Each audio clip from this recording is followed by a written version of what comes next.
Hello and welcome to episode 15 of Agents of Clix, a podcast about everything Heroclix. My name's Sean and I'm joined as usual by Chris. Hi Chris. Hello. And Dale. Hi Dale. Hello. So this week's episode, we're going to do a review of the Mighty Thor set. But before we do, I just want to say that at the last episode you guys talked about the new rules. I was obviously not on that episode. Unfortunately, we literally posted the episode out and they updated the rules. Well, they updated them just as we were finishing talking.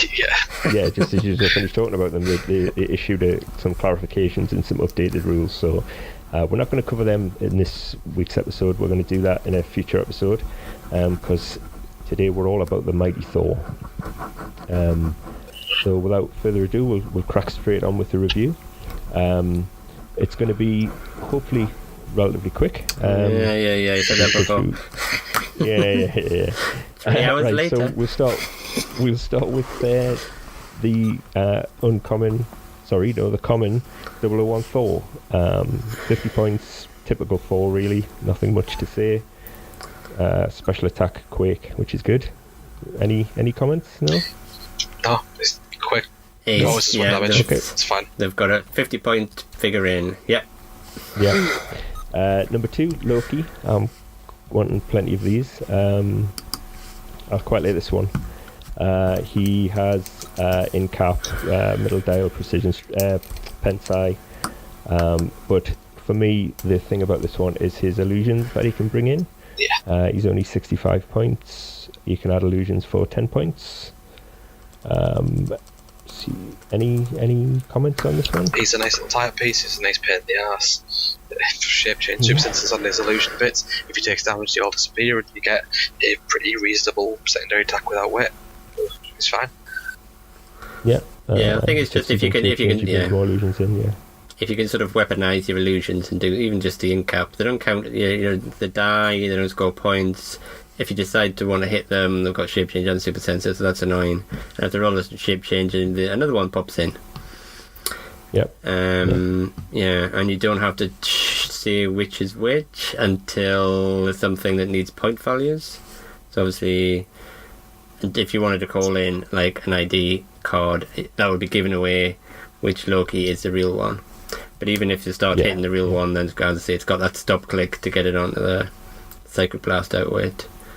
Yeah, but you might need quite a few of them, and I'm guessing that from all accounts they're quite hard to come by. Even the commons, people were complaining that they're only pulling 2 or 3 in a case. 2 in a case, yeah, I saw that. Yeah, that's intentional. Yeah, Secondary market price, I bet, is expensive. I would imagine so. So moving on, the next one is 003 Hercules. He's 100 points, charge, super strength. Not much more to say about him. He has a special movement, top dial, hypersonic speed, but only once per game. Yeah, nothing more to say. Generic brick. Yeah. Could have done with plasticity to be at least feel like Hercules. Yeah. Number 4 is Sith, 45 points. Flurry blades, combat reflexes, toughness, just probably what you'd expect. Just getting a next stick with somebody basically is your only problem. Probably the worst thing that's less than 50 points in the set. No indom, no, yeah. Number 5, Common Hulk. I quite like this one. Leap claim, then to charge, and then a special movement, which leap claim, and when they do, they can use charge at no cost. Super strength all along the dial. Indom, 110 points. Yep. I think it's rage tokens as well. I don't think you mentioned, but yeah, they are. Yeah, he's got a trait. Yeah. Yeah, there's a few Hulks with this same trait, where if they take damage from an attack, you give them rage tokens equal to the damage taken -1, and you're bumping up the combat values, except range, by however many tokens. So at the end of your turn, remove all rage tokens. So they'll last a turn, so you get hit on your turn. And then the turn after. So you need like a reasonably long dial. It's not too bad with 7 clicks. He's only getting toughness, so he's going to probably take a big hit to start with. But hopefully you'll then be able to retaliate with decent stats. And he gets that special movement on his last 3 clicks. So yeah, if you're working pretty hard, then yeah, he's going to hurt you. You gotta be watch out for that. 006 Captain America next. 55 points. Charge, flurry, plasticity, top 2 clicks. Blades, combat reflexes. Not bad. Well, he's pretty good for charge, flurry piece. Yeah. Obviously plasticity and then combat reflexes is really good as well. And reasonably long dial, 55. So what you want Sif to be, give a charge instead of just flurry and blades. Move and attack. Or even just sidestep or something like that. Yeah, just allows him to move under their own, speed rather than have to rely on somebody carrying them. He's pretty good. Spider-Man is next. This is the Bruce Banner Spider-Man, which throws me a bit. 75 points. Improved movement, ignores characters, super senses, but only when targeted with range attacks traded. He has charge, flurry, super strength, top 2 dials, battle fury, and he has that trait, this sideline active trait, where you can swap him out for a Hulk or another Spider-Man of equal or more points. Sucks. Numbers are awful, too expensive. Yeah. He needs to be about 60 points from that. 75 is a lot. Yeah. Warrior of Asgard 008 now. 40 points. Charge, blades, toughness. 4 clicks long. He's a naff version of the next figure. Yeah, he's a pretty boring, generic. I mean, I'm sure there's a lot better you can do for 40 points. Well, like the next figure for 5 points more. 45 points. 009 Valkyrie. Sidestep, blades, toughness, empower, and then drops to defend and support. She has a trait that when an adjacent friendly character has 25 points or more with the Asgardian keyword is KO'd, after resolutions, roll a d6, and on a 4 to a 6 you may generate a Warrior Soul bystander in its square. So the Warrior Soul. It has the same stat line as no, it doesn't. Warrior of Asgard does not. I thought it did. It has phase and teleport, blades, and super senses with the 2 damage, 10 attack, 8 movement, 17 defense. A lot of people. There's a couple of people who summon that exact pog. That might be why you get confused. No, because there's a Warrior Soul in common. I was thinking it was obviously there's a common Warrior of Asgard, but there's an uncommon Warrior Soul, which is like it's the same. Yeah. Get confused that way. I mean, pretty. She's all right. Yeah. Good in an Asgard one, especially if you're playing a few cheapo people to trigger that. Well, like the next figure. I feel like this is well organised. Yeah, the next one's 25 points Asgard. 25 point Asgardian Rock Troll number 10. Charge, first 3 clicks, sidestep, next 2 clicks, and that's the only power that it has. I mean, its numbers are okay. It's 25 points. I mean, you couldn't possibly want more. You got 5 clicks for it. It's really good. Yeah. Yeah, and I think it sort of helps out with Ulik, the uncommon, which you'll get to, because then if he gets some damage, he can use its stats or something like that, can't he? Anyway, you can get on to him. Moving on, the Stone Men of Saturn. This has 2 starting point values, I believe. First point value is 100 points. You get 9 clicks of health for that. First 2 clicks of charge. Close combat expert. Invulnerability. Has a trait that says modify attack and defense by +1 for each adjacent friendly character named Stone Men of Saturn. And Stone Man of Saturn has no action tokens, and an adjacent friendly character named Stone Man of Saturn is given a move action. Stone Man of Saturn can use sidestep. And its next point value, you can play it also at 20 points, where you when you get 4 clicks for 20 points. So it's really good. 20 point fun. 4 clicks has toughness for 3, and then power. The whole dial. You will need to play more than one. You're not going to play just a 20.1. But I mean, if you can carry multiple of them, just to trigger that trade off. Yeah, you want to boost up its stats, and then you give one a move action, and you can sidestep. They all wiggle along, and they're cool. Yeah. I can't pronounce this next one. Hatut Zerazi, is that right? This is close Sounds to that, about but right. yeah. Number 12, yeah. 50 points. Ugandan soldier. He has special movement, sidestep, stealth, improved movement, ignores elevated, but only to move to a lower elevation for his first 2 clicks. And he has running shot for his last 2. He has toughness, a special defense that gives him toughness or impervious, but only when targeted by a ranged attack, and range combat expert for his first 2 clicks. He could have been good, but he's too expensive and his attack's too low. Yeah. Yeah, you sort of got stealth, and then you really want him to be targeted with range attacks anyway, because then it triggers his impervious rather than the toughness. So yeah, I'd rather impervious, but only when targeted by close attacks. Well, That yeah. would have made him quite a bit better. Yeah. Next up is 13A, the leader. So he has 2 clicks of sidestep and then 3 clicks of mind control. Super senses on his top 2 clicks. Mastermind on his last 3. Special on his first 2 and last 1, which is outwit. He may use it a second time this turn if the first use targeted a higher point value character, and he chose the target's current defense power. It's rubbish. It's a bit pricey just for outwit is good, 60 points. but he's 60 points. That's Yeah, you a can get it lot. cheaper than that. I can get four outwits for 40 points. And then we come to the prime version of him, 13B, and that is the red leader. Sidestep, then 2 clicks of sidestep, 2 clicks of stealth. He gets poison for his last 2 clicks. He's only 4 clicks long. He's 50 points as well. Super senses for his top 3. A special outwit again on his first 3, but it's outwit and perplex, and he may use perplex as a power action, and if he does, modify the chosen combat value by +2 or -2.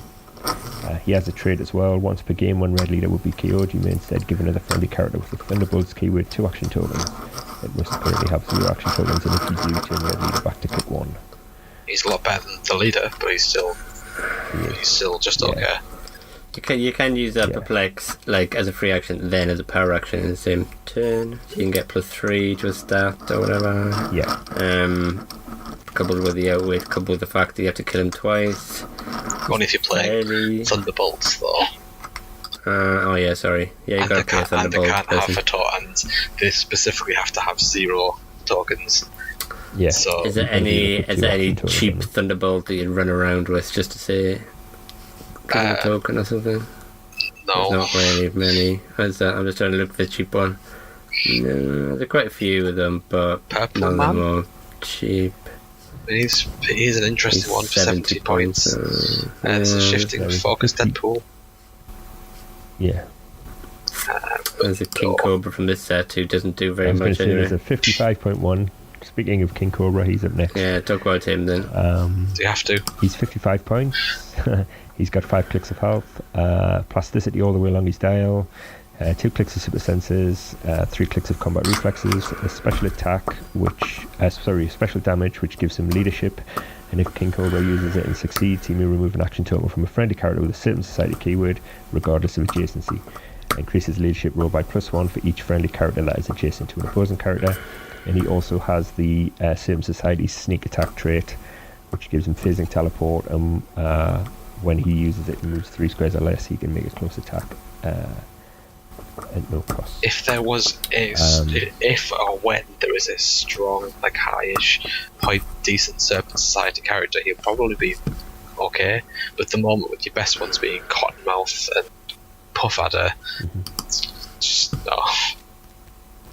I mean, it's all about. You're paying. It's all about Princess it. Python as well, haven't you? Yeah, but I don't. she's You don't 30 care about points, passing the leadership to, for like. You know, I think the point is he stays behind with all his little minions, just walking forward slowly, and then he just keeps leadership passing, so that the big Serpent Society member is going through the enemy team, but there just isn't that big Serpent Society member. So meh, for now. Yeah, he's not a bad little Okay. tired piece if for sealed or something like that. But yeah, you wouldn't. I can't see me playing It's him quite- outside of that. There's been quite a few Serpent Society figures come out as of late, hasn't there, in the last few sets? There was some. They're He's the only one from this set, though. There was like Daybreaker. 3 in the Deadpool and quite a few in the Superior Fours. Yeah. Yeah. So moving on, we've got number 15, Thena. She has Power Cosmic. She is 125 points. She's got Running Shot, Pensai, and Invincible top click. Dropping to Phase and Teleport, Pensai, Invincible. Then she picks up a special attack. Whenever Thena hits with an attack after resolutions, give the target an action token. If you can't, deal it 1 penetrating damage. And then on her last 2 clicks, she has Regeneration and Toughness. Thoughts on that one? Meh. The trait's interesting and obviously follows along all of the Eternals, but she's like just okay. Yeah. She's fairly decent with a +2 perplex because you can stick it on, but you're losing the Power Cosmic. So then, Yeah, she gets that trait. Sorry, I didn't mention that trait. Yeah, but I think all the Eternals get the same one. Where you, I'll just say it since I'm starting talking about it. It's to give them a free action until the next turn. She can't use Power Cosmic, but can use Perplex and Willpower. But when she uses Perplex and targets herself, you modify her combat value by +2 instead. It's not bad if you start using it late game once you've killed all their outwitters, or if outwitting is going to be impossible or cost them too much, and it's not the end of the world to go. I'll rather. Yeah, but she can just pump it up to do a 5 damage Psychic Blast or something, which is fairly decent. You'll probably not put it on damage though, but she's not the best Eternal. There's quite a few Eternals around that point value, but she's like the common one that you might see, it's sealed quite a bit. So she's fairly, decent for her points. So moving on to the last common in the set, and that is number 16, Pile Driver. I'm done. Charge and sidestep. Well, charge first 3, sidestep last 2, 75 points. Not much to say about him really. Invulnerability for first 3, and then toughness last 2. He has the improved trait that gives him improved movement, ignores hindering terrain, and when Pile Driver occupies a debris marker, he can't be targeted by opposing characters 5 or more squares away. He has another trait, Swinging for the Fences, which gives him knockback, and may knock back characters that can't be knocked back due to charge or combat reflexes. When Pile Driver knocks back a character after resolutions, you may move Pile Driver up to a number of squares equal to the highest number of squares a character was knocked back. He's overcosted. And those traits must obviously cost quite a bit, especially because all of the Wrecking Crew which appear in this set have the same trait where they live up to that debris marker, then you can't be targeted. But one thing I don't like with you've got the Masters of Evil team, but I don't like them not having willpower. I think it was the same in the other Invincible Iron Man set when they all came out. Same thing, you don't really want to have to get onto using the Master of Evil. You've got to then take the pushing damage and then I'm going to take another click of damage. It starts on great, so it's probably better have him 50 points and just not have that trait. I'm so over the Wrecking Crew. I'm so sick of them keep making the Wrecking Crew over and over. It's third time, are they? Or not? Probably more than that. Third time to have the full lot out, and they never ever add up to 300 points in a nice, simple way. Ever. Like the Invincible Iron Man versions did 75-ish point versions where they all added up to 290, but came with a 2.80, which that's the closest they've got. But the problem was half of they all sucked. Apart from one of them, and it's always the case. It's a nice 3-4 person, maybe 5 person team. How hard is it to go? How about we just make them idiotic brutes that add up to 300 points?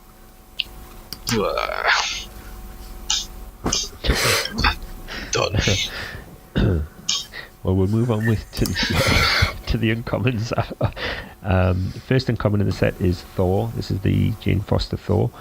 100 points, 6 clicks long, charge on the first 2 and last 2 clicks, sidestep in the middle, quake for the first 2, and then pulse wave for the last 2. She has a trait, Goddess of Thunder, gives a Force Blast once per turn. When Thor hits one or more opposing characters with an attack after resolution, she may make a range attack targeting a single character that hasn't been attacked this turn. Thoughts? Really good, but I just really wanted willpower on Domino. Yeah, she's lacking on that. She's got a 7 range single target as well, I've got to say. I'm not sure why she has Force Blast, because I can't see why you'd ever... Because you charge, punch somebody, they go flying, and then you put them. Yeah, but you've got Quake anyway. With a new Quake, you probably want to do a single target Quake, and that'll give you knockback anyway. Only for the first 2 clicks. Well, suppose. She also has a 7 range, so you could. Yeah, should. Yeah, I suppose you want to. I would want to run in, single target Quake somebody, and then shoot somebody else. And then knock them back as well, I suppose, with a Force Blast. So if there's lots of elevated around, you can knock 2 people off. Then yeah, she's okay. Yeah, it's okay. We also have a Thor at number 18, but this is the Eric Masterson Thor. He is 75 points. He has charged 2 for the first 2 clicks, then sidestep, then phase and teleport. Special attack, first 2 clicks. When Thor hits a single adjacent opposing character, you may choose to decrease the damage dealt by 2. If you do, that character can't move or make an attack until your next turn. He has a 6 range. Invulnerability to go with that special attack on his top 2, along with exploit weakness. And he drops to outwit, late dial, toughness. He's alright. I mean, I still think I'd probably play the 50-point Thor over him, if I'm playing an Avengers team. Mm-hmm. But he has an exploit weakness and then outwit. I mean, he's fine. Yeah. Yeah, I'm not going to add anything to that. Yeah, I'm never going to play him, so it's it's a bit boring. Yes. The Uncommon Iron Man, number 19. 50 points. He starts off with 2 clicks of charge, then he goes 2 clicks of Force Blast and 2 clicks of sidestep. He has Blade's Claws Fangs to go with his charge, a special attack, middle 2 clicks. Penetrating Sighting Blast, improved targeting. This character may make range attacks while adjacent to opposing characters. Make target adjacent or non-adjacent opposing characters. So that's the little circle with the 2 circles with the arrow through it. He has a special defense on his last 3. Toughness, willpower, modify Iron Man's defense by +2 when attacked by a character with his Guardian keyword. And he picks up Range Combat Expert in his last 2 clicks. I don't like the order of being a close attacker turning into a range attacker. I'd rather have it the other way around. Yeah. He still only 50 points though. Yeah, so it's not too bad. Doesn't fly though. Yeah. Which is usually kind of a really good thing for a cheat. We've had enough 50-ish point Iron Men that I'm not going to look at him twice because I think there's better Iron Men out there. Better options, yeah. Unless you want the Asgardian Iron Man. Yeah, unless specifically you need an Asgardian Iron Man, then that's fine, go crazy. There's a reason for that. I mean, you could always put him in your team with the intention of maybe swapping him to the Dr. Stark. Yeah. If you're playing an Asgardian Avengers, an Asgardian team, you want to slot into that. It's not terrible. It's not a great choice, but it's not a terrible one.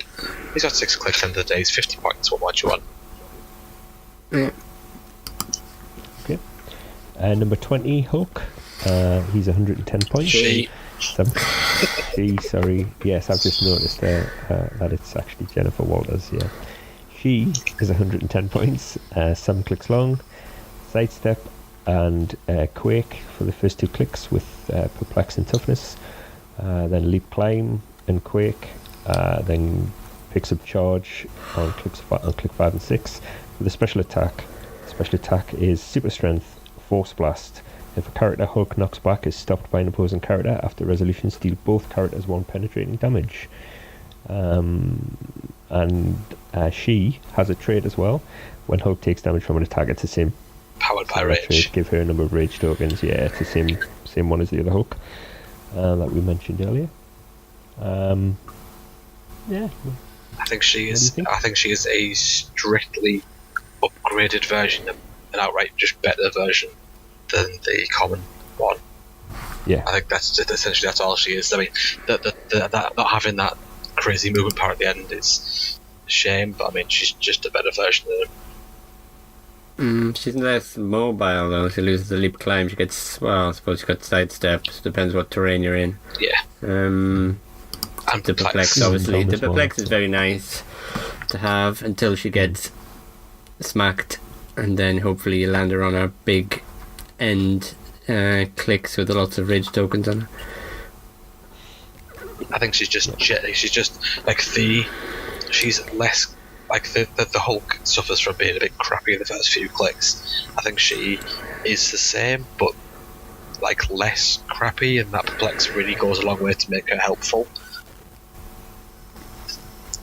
Yeah, because the other Hulk, I mean, you really want people to hit them because they've got bad opening dials, so at least the perplex is like she can be useful. Yeah, so people eventually have. She's actually doing something rather than if you have that big fat Hulk, you've got 110 points of no one's going to hit him until you can either one shot him or just keep whittling him down for like the minimum damage to make sure he can't do anything. And she at least does something useful in that phase of where she's just going to be ignored, basically. Okay. Yep. Moving on then, 21, Red Hulk. He is 155 points. He's 7 clicks long. Charge and super strength, top 2 clicks. Leap, climb, quake, middle 3. Charge, super strength, last 2. He has leadership on his first 2 as well. Outwit on his last 2 with a couple of clicks of Battle Fury in the middle. He has the Powered by Rage trait, as do the other hooks. He also has another trait that says when Red Hook clicks damage from an opponent's attack or is targeted by Outwit, give him a heat token, maximum 4, which parries up with his other trait that is poison. When Red Hulk uses it, he may instead deal 1 damage to all opposing characters within X squares, where X is the number of heat tokens. And then his last 2 clicks, he has a special defense that gives him impervious. And when he uses it after rolling a d6, you may remove any number of heat tokens to increase the d6 roll by that much. I really like all the mechanics built into him. I just wish he had a couple more clicks for 155 points. Yeah, I think he's expensive, isn't he? Yeah. Like, they're all really, like, all these powers, they're all clever and they all work and they're all, like, it's a really good representation of the character, but there's just the dial is too short or he's too expensive, one or the other. Yeah. Yeah, and he sort of ends up where you might hit him and he'll end up on a leap climb, and then he can't use all his good stats if he's not standing. He has to stand next to somebody because he hasn't got any charge. So you'll whack him and then just go, oh, so I've just got leap climb. So I'm gonna be, all his rage tokens are gonna be wasted unless I'm like standing next to somebody. Yeah. Yeah. Again, it shouldn't be 155. I was hoping for like a good Red Hulk for the ID card as well, but that's not him. I mean, just to step on that, the OP one's pretty good for a Carlin. Yeah, he's 100 points. I don't see why this guy's a 55 point more. Not many of them. Is Sean still there, or has he disappeared? I think Sean disappeared. Go on, we'll crack on. Well, Sean's trying to figure out his Skype is like playing up, I think, a little bit. How the internet works for him. Yeah. Jane Foster is the next one. Yeah. She's ridiculous. She has 3 clicks, 30 points, has Indomitable, defend for 15, defense all the way through a dial, with a special damage ability of support, but she can do it even if her target is adjacent to an opposing character. She also has a trait. If an opposing character of 75 points, opposing characters of 75 points or more can't draw a line of fire to her unless they are the only characters on the map of that force. And adjacent friendly characters is KO'd by an attack. After resolution, you can roll a d6 and replace her with her Thor version at that particular number. I mean, that's so good for 30 points. Yeah, as especially I think she supplants Night Nurse as the best supporter because she's much harder to KO because of the trait where she can't have lines of fire drawn to her by 75 points or more. and the fact that you will be able to get the Jane. Unlike, say, Eric Masterson, which we'll talk about in a sec, you're not going to find a dead Thor. So she's going to have, at least she will always come out on a click. I mean, because he's got 6 clicks at 7 refresh. Unless, and even you might give her like a pulse wave click or something like that when you stand in the right position. I think unless you roll a 4, in which all she gets like sidestep, 9, attack, 6, defense, invincibility, 2 damage. Unless you get that click, it's nothing but profit. I mean, you're getting like she has like 10 or 11 attack on the rest of the dial, at least 3 damage, 4 like 1 and 6. I mean, if you roll number 1, like you just basically gained like 70 points worth of profit in the game anyway. And she's not a terrible 100 points. She's not great. She could do it. I don't understand why Jane Foster has Indomitable, but Thor Jane Foster doesn't. But whatever, she's pretty good. Well, she's just an indomitable nurse, isn't she? But not an indomitable god. There we go. Well, she'll keep like healing. Yeah, I mean, with the fact of defense, she needs a 6 to hit because of that defense. I'm assuming defense still works the same. I think that's yeah, so it's not like, I think some of the team abilities have changed to when they're making an attack. So like defender's team ability, I think that just triggers on attacks where it wouldn't trigger support. But I think defend is slightly worded slightly differently. I should probably check this while I'm talking. But anyway, yeah, she's a really good support piece for 30 points. So yeah. Oh, he's back. Are you back, Sean? Yeah, sorry. I'm back. Yeah, sorry about that. Problems with the old microphone. Oh, yeah, we didn't wait for you. We just cracked in. Did you hear all that? Hear us all doting over Jane? I heard it. Yeah, I could hear you all like besotted over Jane. She's the nuts. So we're up to Eric Masterson. Unless you want to add anything to Jane Foster. No, yeah, I mean, when I first saw the dial without reading any of the traits, I thought, yeah, but I like Night Nurse because of the stealth. But yeah, I think, yeah, I do agree that, she is possibly better than Night Nurse. Possibly. Sorry, extra kind of push off the edge. She's Asgardian and an Avenger. She's an Avenger. The keywords help a lot. Yeah. Okay. You mean you weren't playing on a Marvel Knights team, Night Nurse? Well, just for funsies, yeah. Right, moving on anyway. Eric Masterson, 23. He is 3 clicks long, and he has enhancement all the way along those 3 clicks. 2 clicks of willpower, special attack top 2, perplex as a power action. Perplex as power, and may target a friendly character of 75 points or more within 3 squares. He has a trait. When Eric Masterson will be KO'd by an opponent's attack, you may instead choose to replace him with either Thor or Thunderstrike.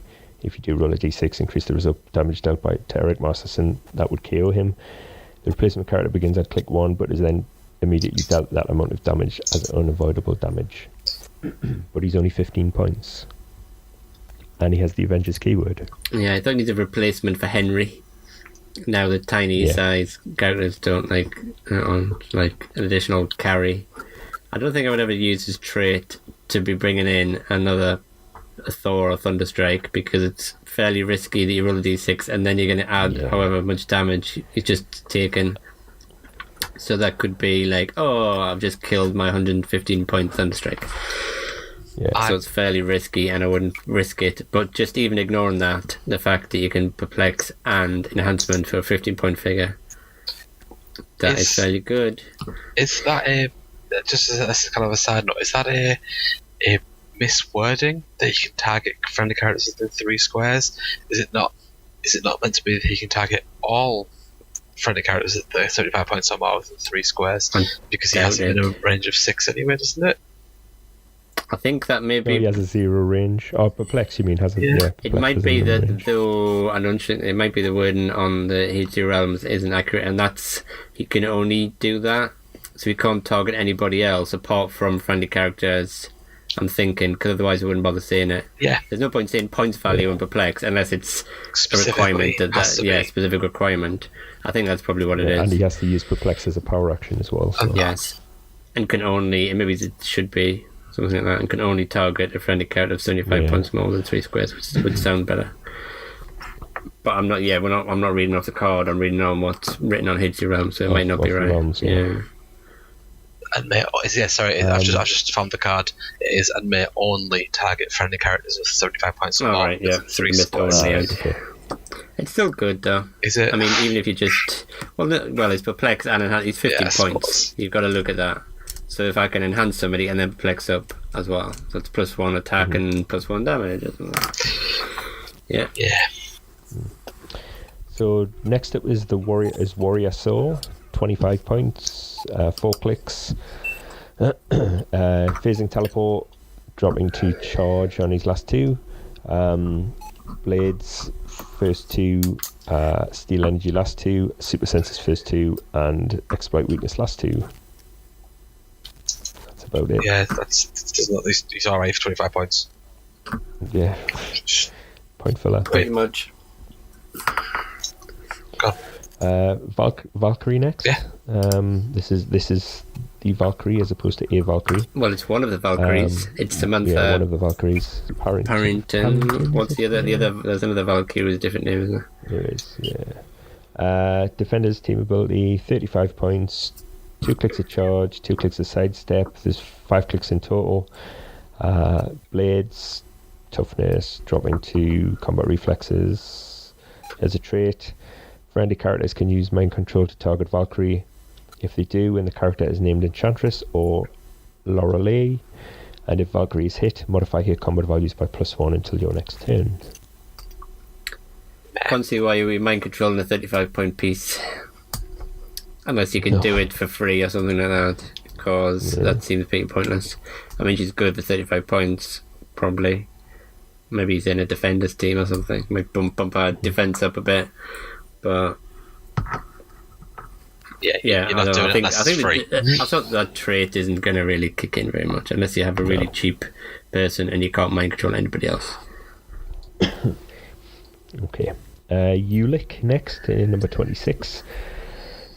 He's 100 points. He's 7 clicks long, 3 clicks of charge, the rest sidestep. No attack power. Indom with 4 clicks of invulnerability and 3 clicks of toughness, and then he has 5 clicks of exploit weakness at the back end of his dial. He has a trait, strongest of the rock trolls. When Ulick makes an attack, his attack and damage values may become 1 more than the highest printed attack and damage value among all friendly characters named rock troll within 8 squares. So you got to keep 1 rock troll at the back safe-ish within 6 squares, so that he always has at least 12 attack, 4 damage. Because his dial becomes really crap really quick, numbers-wise. Yeah. It's probably fun to play with a few rock trolls and stuff. I can't see me playing him myself. He's just a charge character, but obviously his stats are good if you can keep another rock troll alive. Yeah. Otherwise, you're in trouble. Next up is Korg, number 27. He's 75 points, sidestep for the majority of his dial and super strength, invulnerability, toughness, and then regen on his last click. Last 3 clicks are close combat expert. He has 2 traits. When Korg has 0 or 1 action tokens and an adjacent friendly character named Hulk would be given an action token, you may roll a d6. On a 5 to a 6, give the action token to Korg instead. And another trait, Korg can reduce penetrating damage. It's rubbish. Yeah. I don't know why they've just put 1 Warbound in as well. In the set. Yeah. Seems a bit pointless. And the trait is obviously just a Warbound feat. But like, not as good. And on a 75-point figure as well. There's a reason it's not as good. I mean, that Warbound feat was just insane. You old people know that sort of thing. Yeah, I have taken it. But yeah, he's just really tight. His dial's too short. His attacks he's just garbage. It's just so much filler. Yeah, he shouldn't be 75 points for that, though. Next up, number 28, White Wolf, 70 points. Improved movement, ignores hindering terrain. Special movement on his first 3. Sidestep, stealth, improved movement, ignores elevated, but only make a lower from Lower Elevation, much like the one I couldn't pronounce before. This one is the non-generic version of that one, isn't it? Yeah. Special damage all the way along his dial, leadership, and when he uses it succeeds, he may remove an action token with more friendly characters named Hatut Zeraze, regardless of adjacency. That's the one you couldn't pronounce. That's the one I couldn't pronounce, yeah. Still can't pronounce it. Yeah.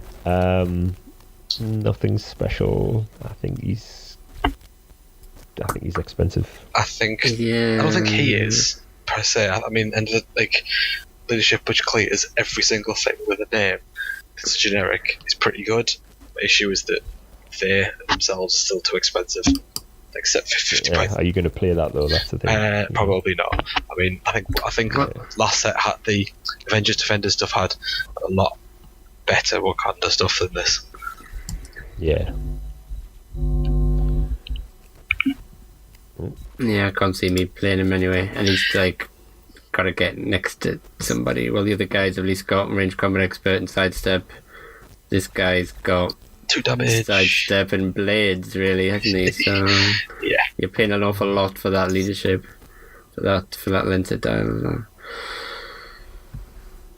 So next up is the 29A Executioner. This is the first figure that we've come across in this set that actually comes with a weapon and has the wielder trait. Starts off with charge for, well, first of all, he's 7 clicks long, he's 120 points with Masters of Evil TA. He has charge for his first 4, and then flurry for last 3. No attack power, impervious, invulnerability, and then toughness, and then picks up invulnerability again, and then impervious. He has the trait wielder with a blood axe, which means you can equip him with the blood axe that he comes with at the start when he starts the game. He has another trait, which is unique modifier. If Executioner is adjacent to a character named Enchantress, both modify defense by +1. I don't know if you want to go through the weapon. Blood axe weapon, I've just got it up. It gives Battle Fury, Exploit Weakness, and Steal Energy. It's my favourite. Yeah, that's a good. It's 10 points, but I mean, it's a pretty good 10 points. I feel like there's something out there. There's something that already has like charge and flurry that has like a stupid long dial that just desperately wants that axe. Yeah, I mean, he's just a slightly boring chargy guy, but obviously the weapon gives him a lot more use, and also, he's got Indom with Masters of Evil team ability, so the fact that he can then act every turn and then hopefully hit someone can heal up with his Steal Energy makes him at least like worth a look. Yeah. The next figure is the Prime variant. This is the named variant, Scourge. He's 125 points. Sidestep on his first 3 clicks, and that's the only movement power that he has on his dial. He has Steal Energy for his last 5 clicks. He's 7 clicks long. Invulnerability, then 2 clicks of invulnerability, then he gets willpower, then he gets a special defense on his last click, which is a stop click. So it says stop, free, deal Scourge 1 unavoidable damage and heal a friendly character 3 clicks. So basically you're sacrificing him to heal up one of your other team. Special damage power for most of his dial for his first 6 clicks. Tis Scourge's last laugh, close combat expert and ranged combat expert, which is quite good. He also has another trait that says free. Once per game, generate a last laugh marker in the square Scourge occupies. As long as Scourge occupies the square with the last laugh marker, he modifies defense by +2, takes a maximum of 1 damage from attacks, and can't be moved or placed by opposing characters. That trait is just amazing. I mean, it's just he's still not great, but I mean, just that trait is amazing. Yeah, I think a lot of it might depend on can you get on the right map that actually you can't just hide behind walls and then if he can sit on the map and then not need to come out of that marker, then he's great. Yeah. If you get a map that sort of doesn't allow him to do that, then he's not so great. And he doesn't have willpower on the first 2 clicks, which is not very good because he wants to just keep attacking stuff. It's just fun, but he's not very good. It's situational. I think it depends if you can try and build around him to get the most out of the fact that he just wants to sit there, not move, because he'll have a 20 defense, and even if you hit him, he's going to take 1 damage, and then you can't get him out of it. You can't move or place him. So, but then you can't. If only once per game, then you can put the marker down. So he lives or dies on. Can you find an effective place to put that marker down? And if you can, then great. If not, then he's rubbish. Yeah. But he's still got a stop click, so he's still I suppose. He's got some survivability. He's got a lot of survivability, 125 points. So if you do want to play competitively with him, then you can just sit in the marker and just call in ID characters as well. Yeah, I was going to say he's got that sweet sort of point value. Yeah, where you can call in some good IDs with him. Well, Nick Fury, let's be honest. Yeah. But yeah, anybody who's really survivable and a reasonable high point value. You're always going to start looking at them for ID card call-ins. So you might see some play. You can also do stuff with some equipment there to bump his range up as well. Because there's a couple of things in the weapons which we might go on to that can do that. Mjolnir. Yeah, but also Beta Ray builds weapon, I think, gives +2 range. I'm just thinking about. Is that not terrible? I'm just thinking about using the close combat expert +1/+1 and punching somebody from 7 squares away. Well, Mjolnir lets you do it for That's 7. Yes. Yeah, but you can do range combat expert, which is pretty much the same thing. Yeah, but you don't get +1/+1 and you don't heal from it, which is what Mjolnir would do. +1/+1 is only when you're adjacent. Oh. The Mjolnir's attack doesn't make you adjacent. I That's misread regardless that. of being adjacent. Yeah, What? So you don't always get that. That's when somebody stands next to you. Alright. So moving on, number 30. I've destroyed Laura Dale's, Lee. No, I think you have it. No, I think Mjolnir. I know. I think I heard his heart break there when you said unless that. I'm reading it wrong, unless they've typed out wrong, it's actually when he throws Mjolnir, it gets +1/+1, not when he's punching, attacking in non-adjacent character. It needs to be adjacent to get the. Then it must be written wrong on Hitsy Realms. For the unit section, I'm going off. You modify his attack and damage by +1 when attacking a single adjacent character. Oh, they got it wrong on the stupid. They said when attacking a non. Yeah, stupid. I mean, it's still really good, but yeah, I suppose. You'll makes get more sense if he's punching somebody with it does more damage than throwing it. Yeah. Go on. Sorry, Sean. We'll let you go on. Yeah. It's all right. Laura we'll Lee, be talking number about 30. Mjolnir a bit more later. We would, yeah. She's 45 points. Special movement, fist 3 clicks. Gives him mind control, but only as a close. When Laura Lee uses it and hits an opposing character, her target can't target her with an attack until your next turn. And then she picks up sidestep for her last 2. Super senses to toughness, and then perplex on her first 2 clicks as well. She has a trait that gives her phasing teleport. She sucks. Yeah. The perplex is the only thing that you'd ever really be using. You've got to run up to somebody and then hope they don't move or something, and then try and mind control them all. She's got the Asgardian and mystical keyword as well, so yeah. Yeah. She got power cosmic for it, like I'm not gonna play her. just awful. Yeah. 31 then, Hogan. He can be played at 2-point values. He can be played at 90 points or 60 points. At 90 points, you get an extra 2 clicks of life. He comes with he's another one that comes with a weapon. He comes with the knobbed mace. He has a special movement. Gives him charge, and when he uses it and hits an opposing character after resolutions, each friendly character with the Asgardian keyword adjacent to him at the start of the action can use charge as free this turn. That's alright. It's alright. Invulnerability. That's pretty good if you can pull it off. It's very good, but yeah, you got to pull it off. He has invulnerability, top two clicks. They're the extra clicks you get for the 90, and then toughness for the rest of his dial. Yeah, I like it. He comes with the knobbed mace, as I say, and he can start the game with it equipped. I'm just... It's a hit, yeah, I'll read it out. When the character hits an opposing character with a close attack, modify the hit character's attack by -2 until the next turn. If his attack... So he's like, he needs to hit. He debuffs your attack if he hits you. If his attack was better, he would be an unbelievable call for Thor, Odin's son. I'll just hypersonic fly past, hit you. I'll call in my buddy Hogan, who will then hit you, and then I'll get a free charge. Yeah, we haven't talked about that Thor, so we might Thor. Yeah, I need to explain how that works. Yes. But anyway, yeah. Thor and Son rules. I mean, it's pretty good. Yeah, Played with Warrior 3. His mace is pretty good, just smacking you and then giving you the -2. But if you can pull off, giving people free charges, then yeah, that's pretty good. you're onto a winner. But yeah, his charge isn't very long, so you've got to hope you move up and then people don't kill you.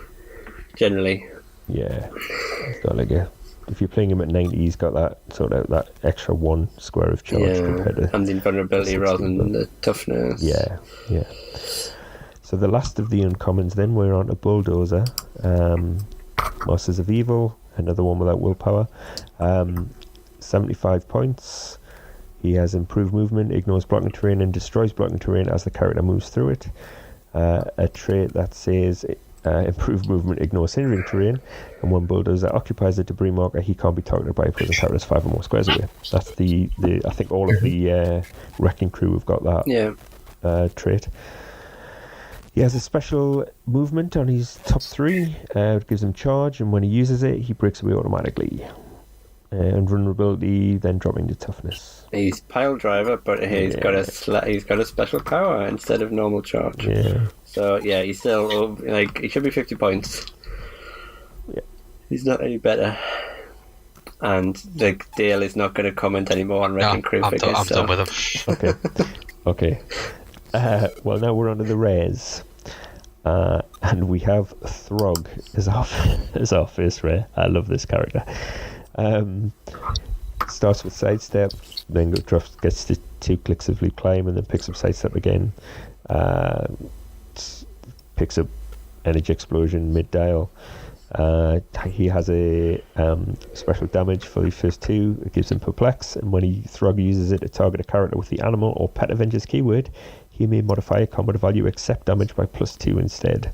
He's only 45 points. He has a 3 range, and he also comes with Frogolnir, which just makes him tiny.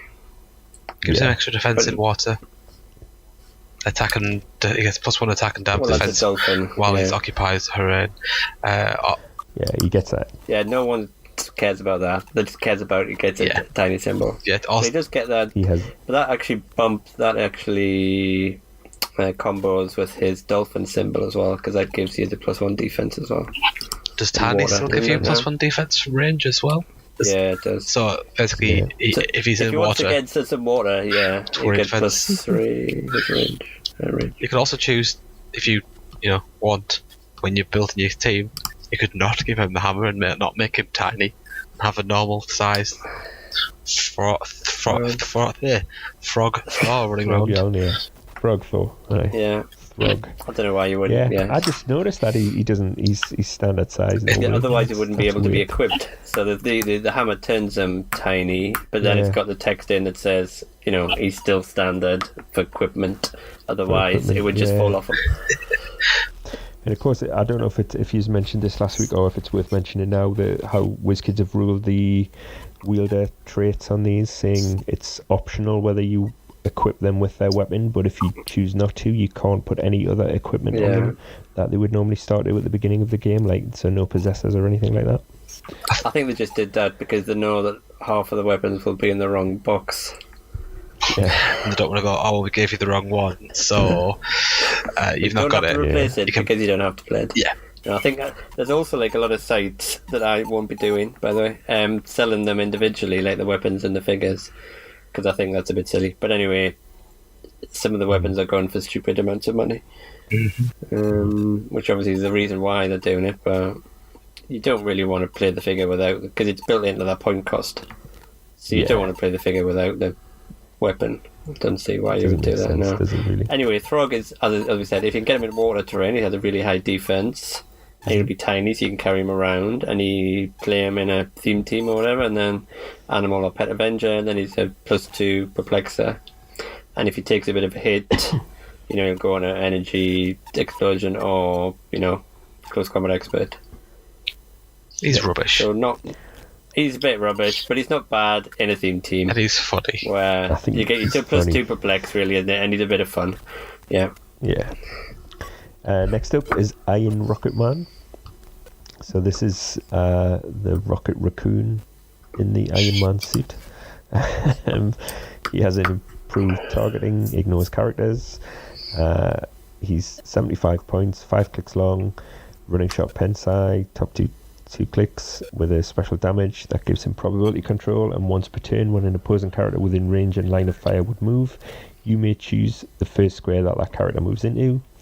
Then he goes to sidestep and toughness and range combat expert, and he has that from an alternate Earth sideline active trait where you can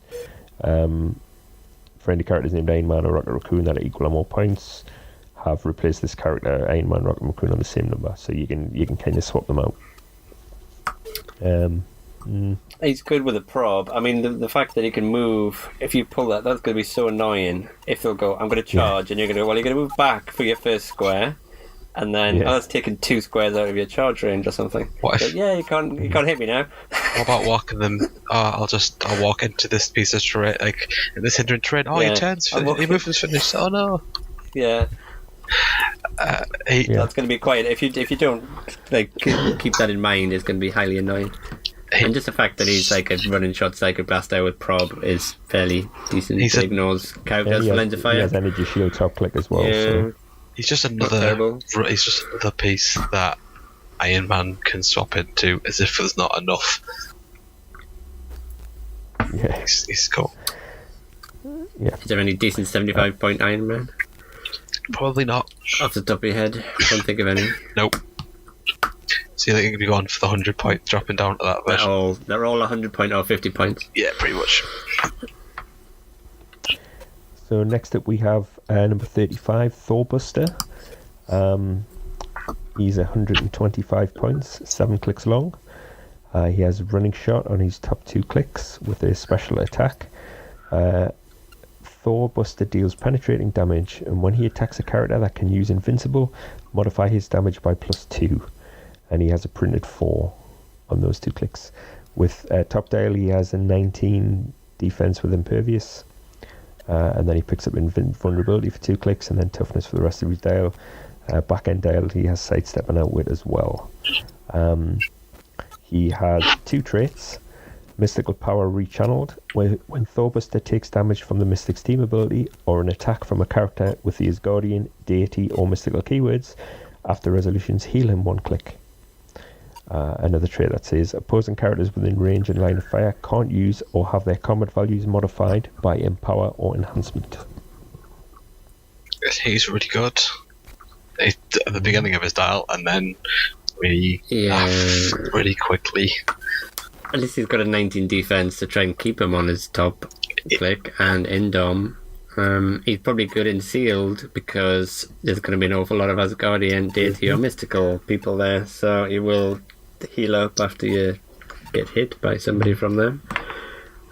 He's not going to be one-shotted, probably. No, you're going to have to deal him like 7 penetrating damage. Yeah. He's okay. He's next up, good in sealed, but I Marvel. ain't playing him. Anyway, yes, go on. Unless it's in sealed. Yes. Yeah. Which is a lot of figures, next up, anyway. Yeah, Captain Marvel, number 36. She is 95 points.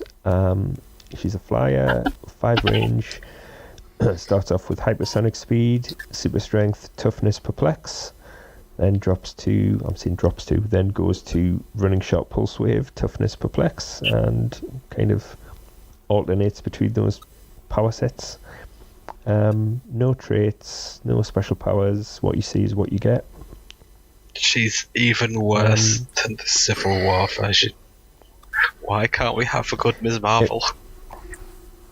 It really frustrates me when I now see figures You with can have a hypersonic speed, good super Ms. strength. Marvel, you just can't have a good Captain Marvel. It's like Carol Danvers is just cursed to ever be garbage, except for when that one time when she was a Skrull and it was broke as all hell.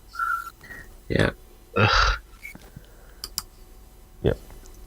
So speaking of Ms. Marvel is next. It's the Kamala Khan Ms. Marvel. She's 90 points. She has a trait. She has the Avengers TA.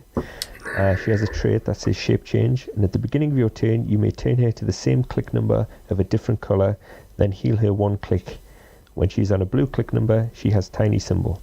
So this is like a split dial. So on her red clicks, she starts with charge, with a special attack that gives her giant reach 2. Then sidestep. She has that special attack all the way along her dial. Leadership, invincible. So she's kind of like the heavy hitter.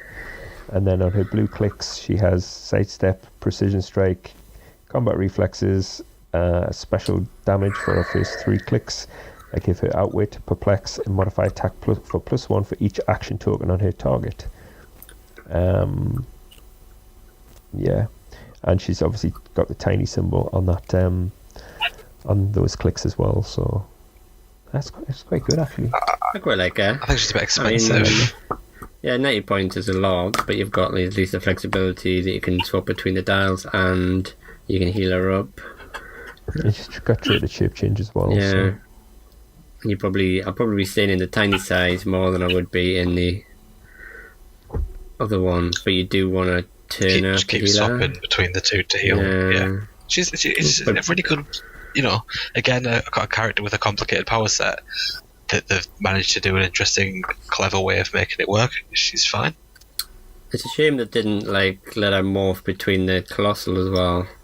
Since it's a Colossal Ms. Marvel in the set, you would think that it would be nice to have sort of a giant man vibe. Like the same, like that exact trait, but also have the option of can turn into a 90-point dial. Put the 90-point Colossal or something like that, and then did that because she's in the set, it might as well have done. Because it's the same person, but yeah, I quite like it. Next up, we have Balder, number 38. He's another one with the wielder trait. So he comes with Frey, his weapon.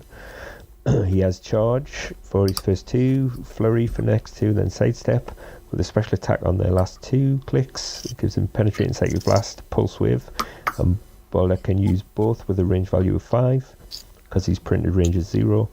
And on his first 3 clicks, he has a special damage power, which gives him leadership, empower, and shape change, but only if adjacent to a friendly character with the Asgardian keyword. And Frey just allows him to use blades, but it's your minimum's your printed damage rather than the normal blades, which is printed -1. Nah. Yeah. He's alright for 80 points. You've got to play him with a few, like cheap generics, and then he's getting leadership and empower. I feel like this is the weakest version of Balder we've had. I mean, we had a couple of them, but I mean, his big deal in the comics is that, well, in everything, is that he's invincible to everything other than Mistletoe. And I feel like that would have been they could have played with that a bit better. His defense is just... They could have protected everything apart from Mistletoe. Maybe something like that, but then you give the opponent a light object that is the Mistletoe in every game. Something to that effect. Yeah. I don't know. There's an interesting thing in that, and that is basically all. That's all he does. Apart from that, he's just really dull, and he dies and causes Ragnarok because he dies. That's who Balder is. Yeah. Yeah. I mean, they're going to be. I think these figures, although I will probably play them, I'm going to want them just for the weapons. Yeah. Yeah, but his weapon is not very good either. But no, but apart from you putting it on like Joker or something to give him blades all the time. But then you probably put a cheaper one on because he's only got 1 damage. Yeah, because there's just There's a normal another sword. weapon that gives blades, isn't there? Yeah. Yeah, whichever one it is. I don't know. There's a normal sword that gives you blades. Yeah, and that's 4 points as opposed to 7 points. Is free. 7 points, yeah. There's also Dragon Fang, which I think is 10 points, which is blades, but you can Lets you re-roll reroll it. the blades. Yeah. Well, the next one in the set is Troll, number 39, 60 points, 5 clicks long. Special movement on his first 2 clicks gives him charge, leap, climb, and when Troll uses charge, she can use improved movement, elevated, hindering, outdoor blocking, move through squares adjacent to or occupied by opposing characters.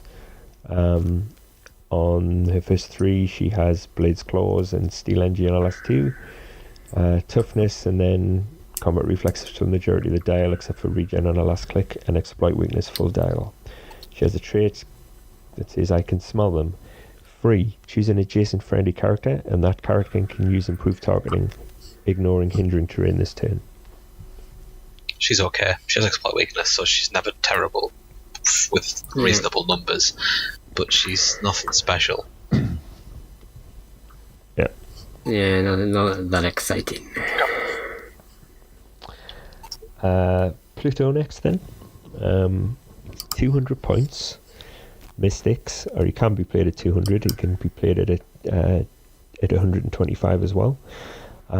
He has Mystic's team ability. At 200 points, he is 9 clicks long. You get an extra 3 clicks of life for the extra point value.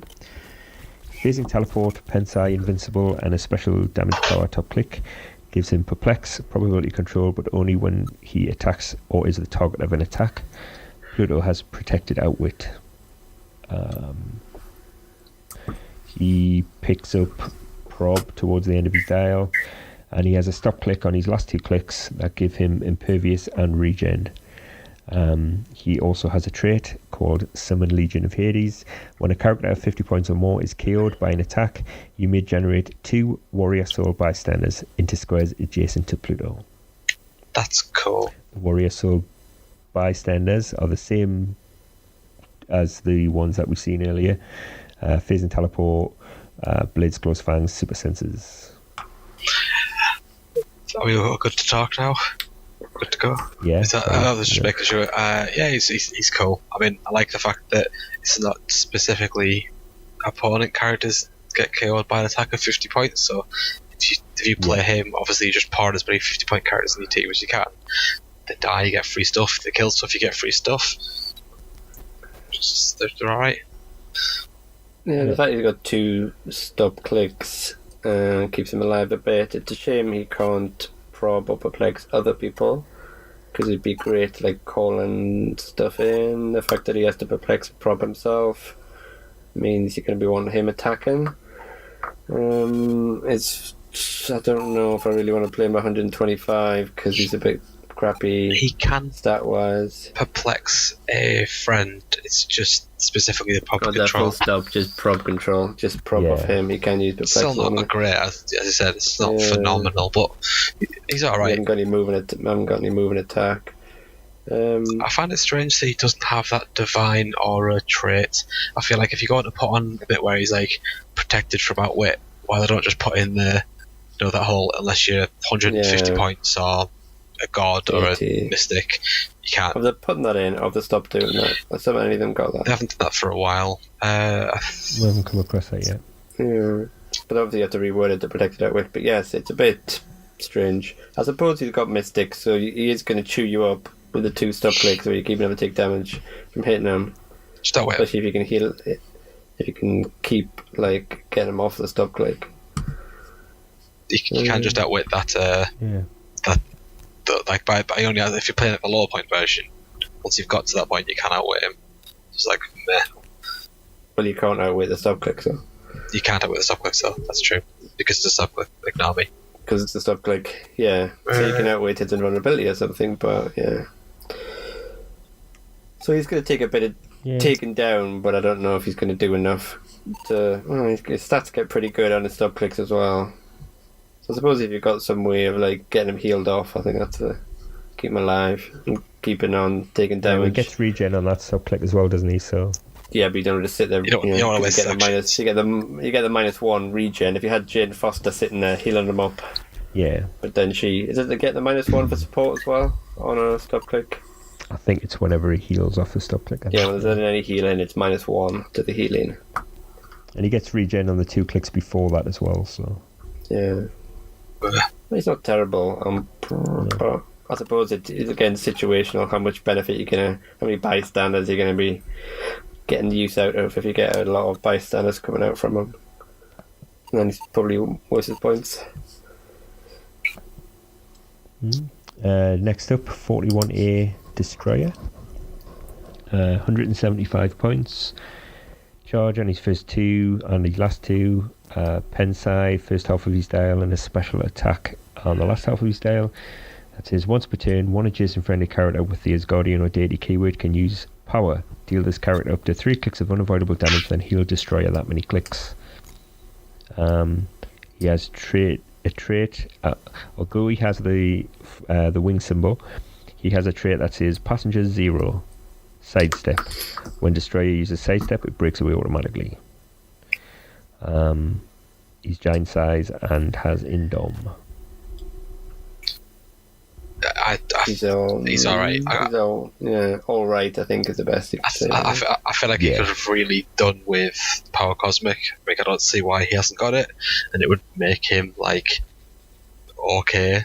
Even then, he's still not going to be like broken. There's some very cheap Asgardians so that you can just keep pouring health into him, which is kind of cute. But the fact that you just don't wait him and just go, meh, whatever. Yeah, you can go get through that dial fast if you haven't got any damage reduction. And he's a giant, so then he's like an easy target in outdoor. So, yeah. Next up is the Prime variant, Odin the Destroyer. Can be played at 2 point values, 230 and 175. At 230 points, he has 3 extra clicks, all with sidestep and pulse wave. He has 3 clicks of his special defense power that is impervious but succeeds on a result of 3 to 6, with quite high values, 19 defense for the first 2 and then 18 for the third one. He has a trait that says teach you humility one way or another. Once per turn, when an opposing character attacks one or more characters of a higher point value, you may reroll the attack roll. Another trait that says power. If Odin the Destroyer has 1 action token, give him any 2 actions at no cost. Then at his from his 4th click to his 7th, which is his lower point value, he has a special damage power that gives him the colossal symbol, and when Odin the Destroyer attacks a character that has colossal symbol or is 200 points or more, modify the attack and damage by +2. He gets charge, precision strike, invincible for those clicks as well, and then picks up close combat expert at the end of his dial with impervious. Apart from his last 3 clicks, I just feel like for his points value, he probably should have +1 attack on like the first 7 clicks. If he did, he'd then be like really good. But as it stands, he's just okay, like potential because he has that double attack thing.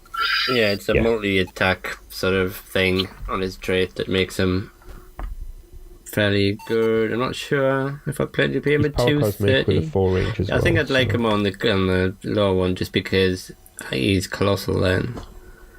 Because then you obviously got colossal stamina kicking in on him being.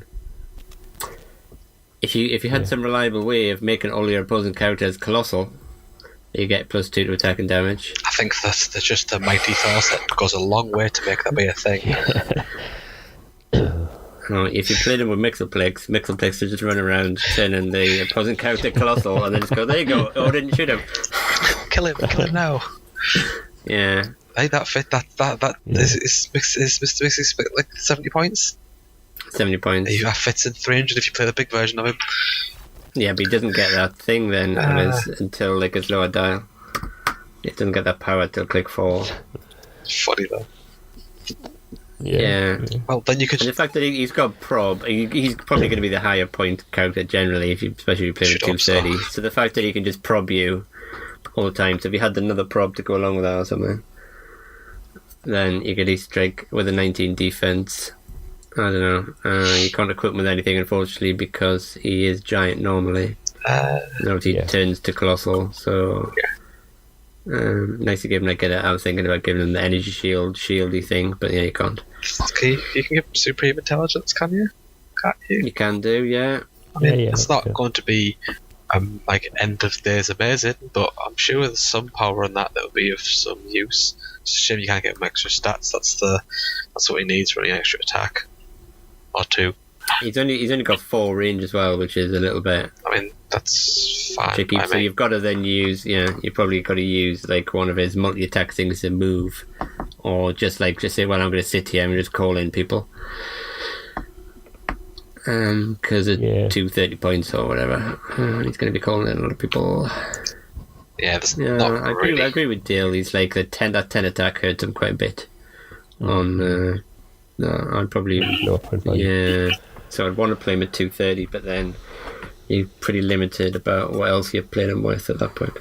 I mean, if you give him, if you play the 175 point version of him and give him supreme intelligence, you can then sidestep and walk forwards, so you've moved 10 squares, and then the turn after you can charge and then punch someone, and that's, you can sidestep, charge, then punch someone, so you're moving 10, 16 squares, and you've got colossal reach of 2 anyway, so it's not super out of the way of being able to reach, punch somebody, and then be able to punch somebody again. It's just those. Yeah, you're still on a charge, and then you still got a 10 attack.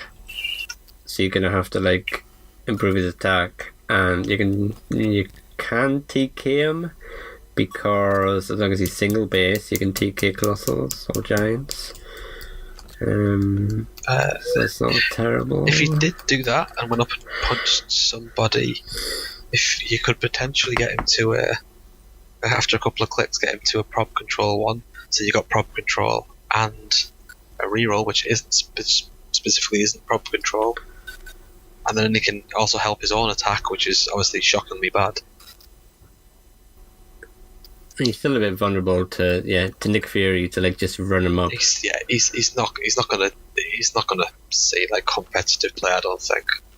Well, you could TK him up, then just go, I'm gonna get a token on him, TK him up, then I'm gonna call somebody in, so I'll get them attacking, and then I can do something else as well. I suppose. So I think you're probably going to play around with ID cards or something to make them. Can't you? They've removed the thing from. They've removed the at the beginning of turn thing from ID cards, so you could technically move forward and then next turn move forward and then call in an ID card. You're trying to keep them on, and also have somebody with leadership that shares a keyword that can try and get that token off to give him one action token again. There's so many Asgardians with leadership. Or ruler as well. So that's probably people with leadership. I don't think a lot of these people have call-ins though. I'm sure there's someone. I mean, you don't have to. Yeah, you don't want to call somebody in with leadership because the leadership isn't going to kick in. Sorry. You want to have somebody on your team with leadership who shares a keyword with them. Armor. But anyway, yes, you've got to. We can go on and on about it, but he is good. But I think you do. We're not 100% sure if he's competitively good. Yeah. The fact that trait gives him a lot of potential to be, though. Yeah. You could do with a stop click though, and then we'd say yes, he is. We should work. We should work out a star rating for this. This would be so much faster if we just. Anyway, let's move on. So next up is Tyrannus. He I'm just looking at his stats now. Sidestep, top 2, special movement, mind control with a range value of 6 when Tyrannus uses it and hits. After resolutions, deal 1 penetrating damage to the target and heal Tyrannus 1 click. And then he has stealth for the last 2. Willpower first 2, mastermind, and then regen. Special damage first 3, perplex but only to target Tyrannoid bystanders. That goes with his trait, which I'll go on to explain in a second. When Tyrannus uses it, he can use improved targeting, ignores characters, and modifies the same combat value on all friendly Tyrannoid bystanders within range and line of fire. Because he has a trait that says at the beginning of the game, generate 2 Tyrannoid bystanders, or you can give him a power action to generate 1 Tyrannite bystander. And at the beginning of the turn, if Tyrannus has 2 action tokens, he can also generate a Tyrannite bystander. Speaking of Tyrannite bystanders, they are basically bystanders that have plasticity and very, very low stats. And that's it. So they tie up. He is He's just a really super expensive, annoying. he's just a really bad, like a really big tie-up piece for dirt cheap with like Mystic and 65 Scientist points. keyword. I mean, Past as well, but who plays Past? Yeah, so if you can do something with the bystanders, but even if you're just tying people up, I suppose you're looking at what can your rest. If your rest of your team just go, we ignore characters for lines of fire, so we don't care about these bystanders. We're just going to shoot you. Well, you're like stuck next to them. Right. But he's 65 points and he's got a long dial and hard to kill. Obviously, willpower on his top 2 clicks means that he can still just power out the bystanders. I don't think that perplex on his. He could have just got rid of that, because what the point is of perplexing them up, I don't know. No. To flex up their movement is the only thing that you'd ever bother doing, because you don't really want to do anything else apart from moving. With an 8 attack, 1 damage. Yeah. Just saying, I'm going to perplex up the attack or something. Oh yeah, right, okay.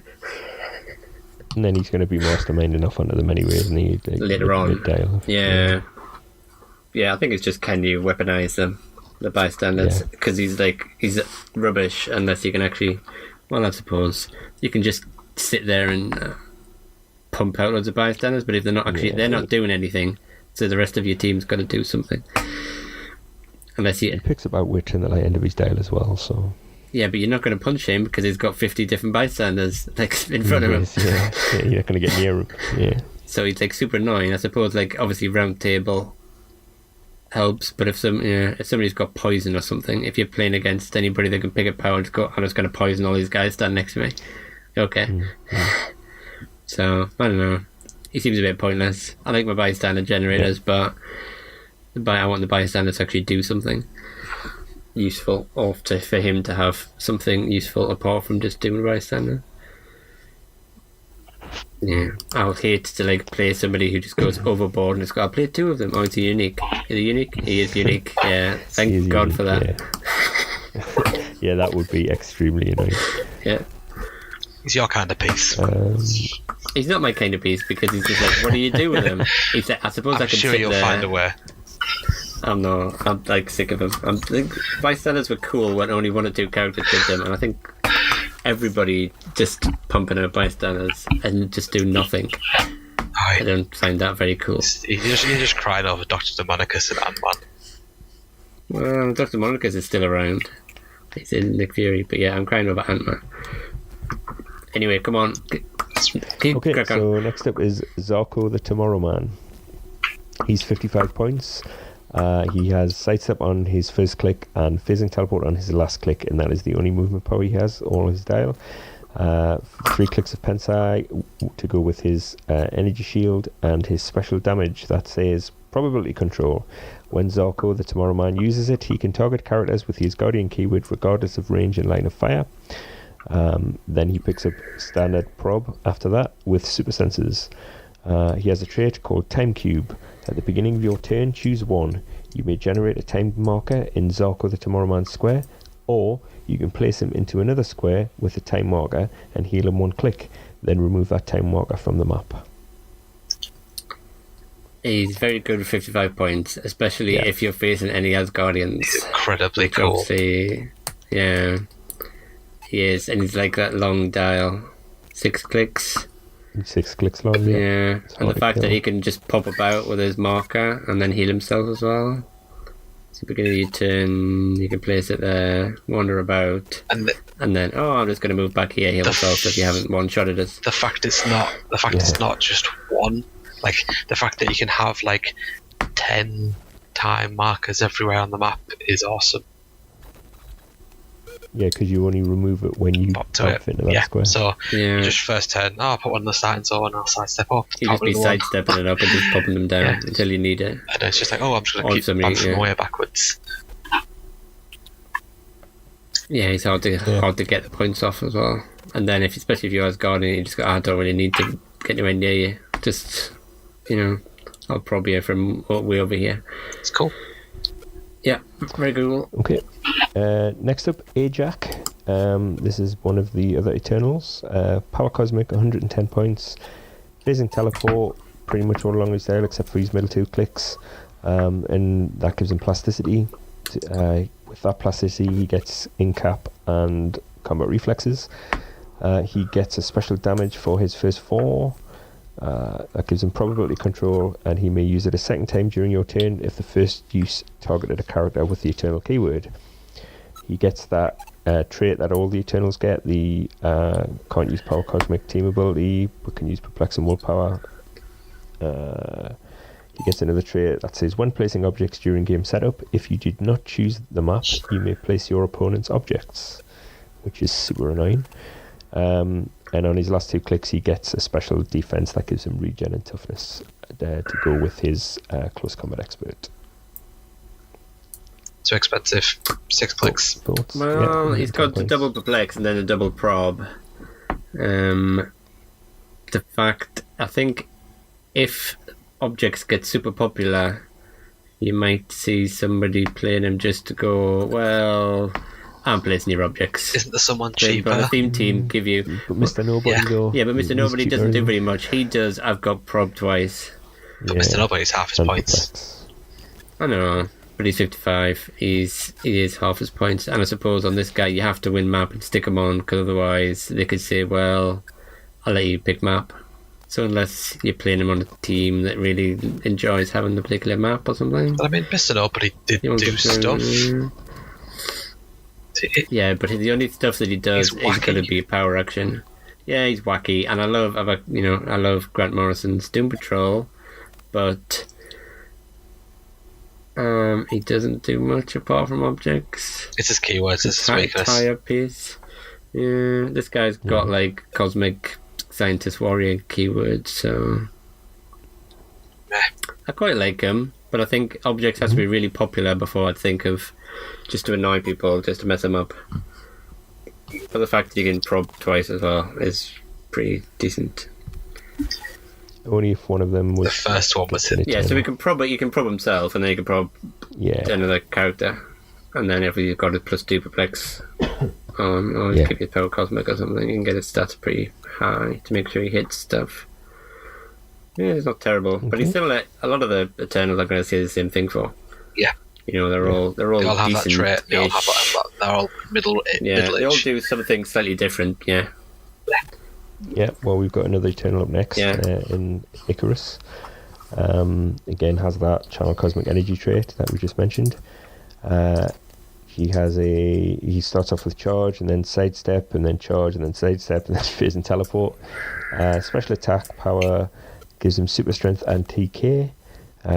He is 150 points though.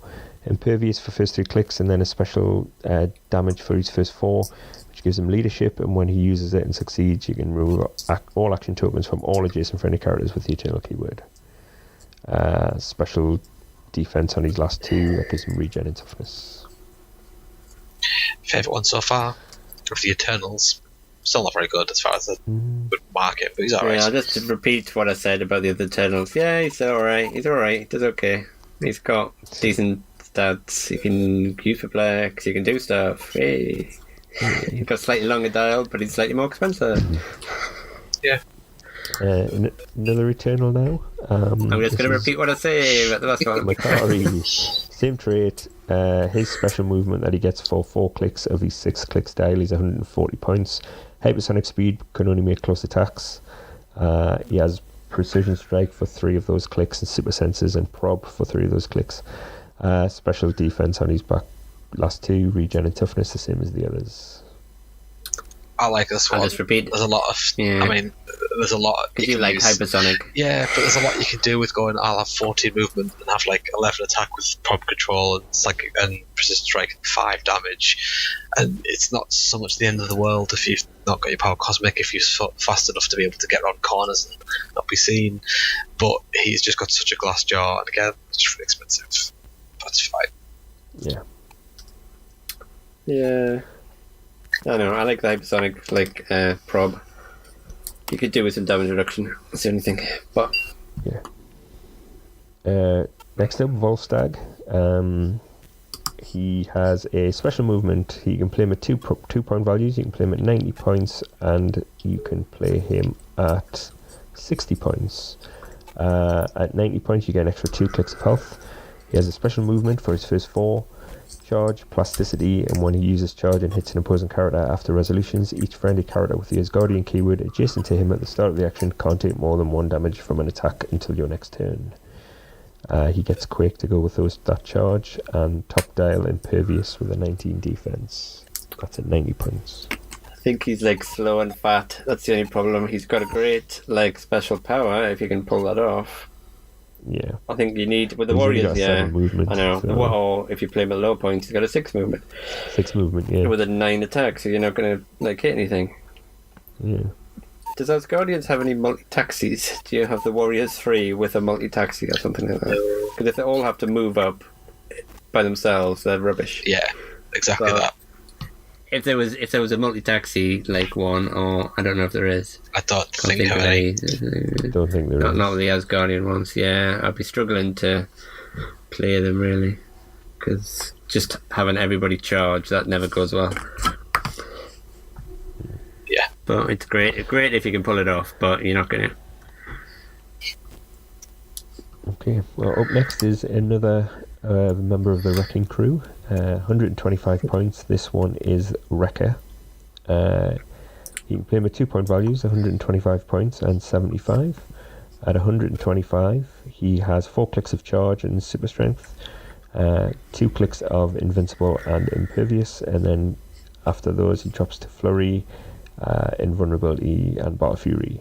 He has a special damage that gives him empower and leadership, and when he uses leadership and succeeds after resolutions, each friendly character with the Wrecking Crew keyword within 3 squares may destroy a wall or square of blocking terrain adjacent to them. He comes with the Enchanted Crowbar as a weapon, has improved movement as a trait, ignores hindering terrain, and when Wrecker occupies the debris marker, he can't be targeted by opposing characters. It's the Wrecking Crew trait. He has improved movement, ignores blocking terrain, and destroys blocking terrain as the character moves through it. And Do you want to go through the crowbar gives you crowbar? exploit, and when the character attacks, hit characters that can use invincible or impervious, use invulnerability instead, That's pretty Yeah. which is very good. But you'd want to give it to a ranged character, unfortunately. You want to give it to somebody who does penetrating damage from range, rather than have to punch people for it. Yeah. Like Nick Fury or something like that. Did you just throw up in your mouth? Did Like, why did it just specify, like, It close could be combat? close attacks would be better, I think, When on using that, because it exploit does weakness. make it. Yeah. Just as simple as that. When using exploit weakness, if they could use but whatever. Yeah, it makes it a bit too good for like range guys. Because then I don't know why crowbar could be shooting out supports your psychic blasting, but yeah. Okay, we're on to the super rares now, and this is the. I didn't say anything about the Wrecker though, but the Wrecker's okay. Dale's not going to comment on Wrecking Crew figures, No. but he's okay. Yeah, he said Again, that. nice if he had willpower to go with his Massive Evil. Pretty similar to like the other Wrecker, wasn't he? From Yeah.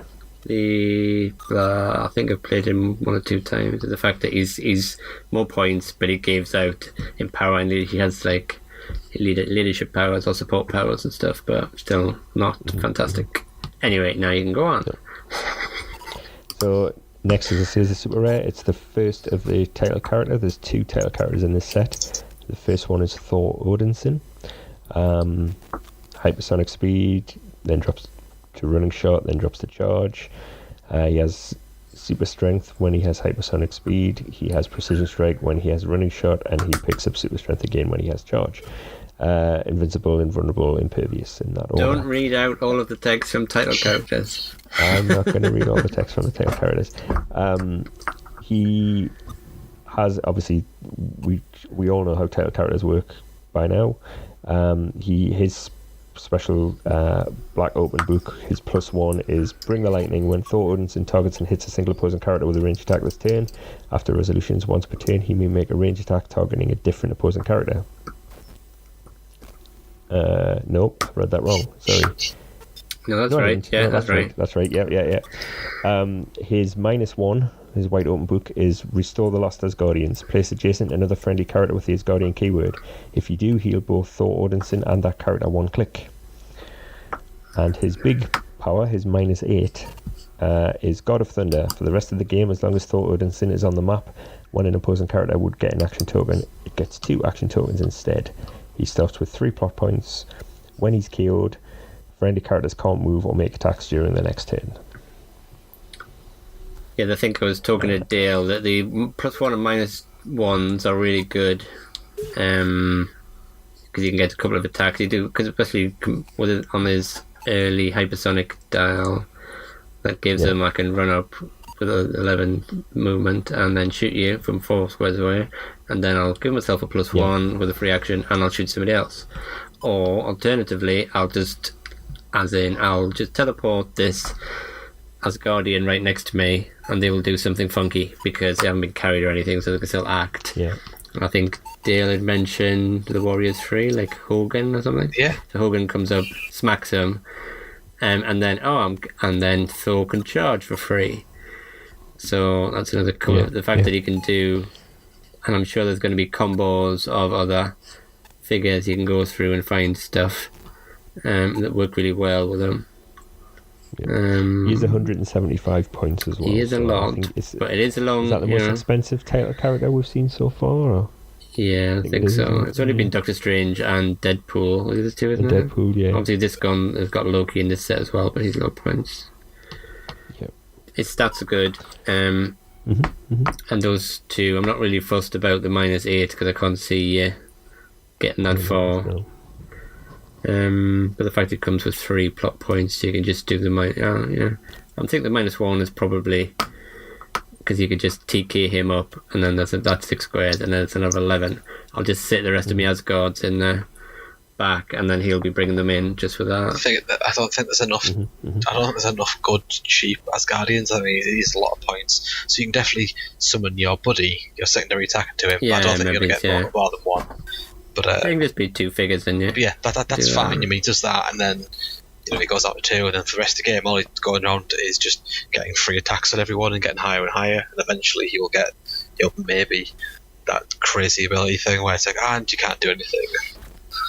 There's the things that some of the colossals, because I was having a quick look and trying to figure out who I might pair him with, but there's a frost giant, 20 points, that at the end of your turn, if he's next to I can give out tokens to people. So he can come up hypersonic, smack you, call in Mr. Frost Giant, who stands next to you. At the end of the turn, he gives you an action token, which is quite nice. So there's there might be little combos where you could just call people in. They've got passive effects, so they do, you can get them just to do an attack, maybe benefit Thor. So I think that's something you're gonna. A couple of Frost Giants. Got to have Thor go and punch a Mystic character. Get a Frost Giant up. Put another Frost Giant up. Retaliate. And they're permanently frosted forever. I like putting action tokens on people, so that's a good one. There might be other things you can look at, and especially because they can make an attack. You can do some stupid things with Malekith, if he triggers his little casket, whatever it's called, where that puts tokens on people as well. So yeah, there's a few combos you can pull off. I think you just find the right little partner to play them with. So the other title character is Loki, Agent of Asgard. 60 points, 4 range, single target, stealth for first 3 clicks, then sidestep for the rest of his dial. He's 7 clicks long. Precision strike first 3, then blades for the rest of his dial. Combat reflexes for his first 4, and then willpower, and then exploit weakness, dropping to 2 clicks of perplex after that. But his plot points are, let me see, his +1 is called Manipulated by King Loki. Until your next turn, opposing characters can't use perplex or probability control to target Loki, Agent of Asgard, or friendly characters within 3 squares of him. No, I don't know if this is a misprint or not, because it says -0. It says, honest, I'm undercover for the All-Mother. At the beginning of your next turn, if no opposing character hit Loki, Agent of Asgard, since you activated this, heal Loki, Agent of Asgard, 2 clicks. And his big power, his -6, is Graham's Sword of Truth. Adjacent opposing characters of 200 points or less can't use defense powers this turn. He only starts with 2 plot points. The big downside to him is if he's KO'd, then friendly characters can't use defense powers until your next turn. He sucks. Especially because with Thor, with the plot points, you take damage if you didn't make an attack that turn. Yeah. So Thor is going to probably want to attack it as often as he can, but then Loki's going to want to do funky stuff, but then he's going to take damage from using his plot points because he probably wants to get up to do his maximum one, really, doesn't he? The -6 for once. It is. Yeah, once. Yeah, but it's like, and then he's going to go. Yeah, if he does that, then somebody can carry him around with his code. No one can use any defense slot powers, which is really good. But you're paying 60 points to have 60 points and spending 6 points in 4 turns, killing him halfway through. Yeah, no, and I don't think he's very good. But you need to get for the people. I think the people who benefit most from the plot abilities are people who are going to.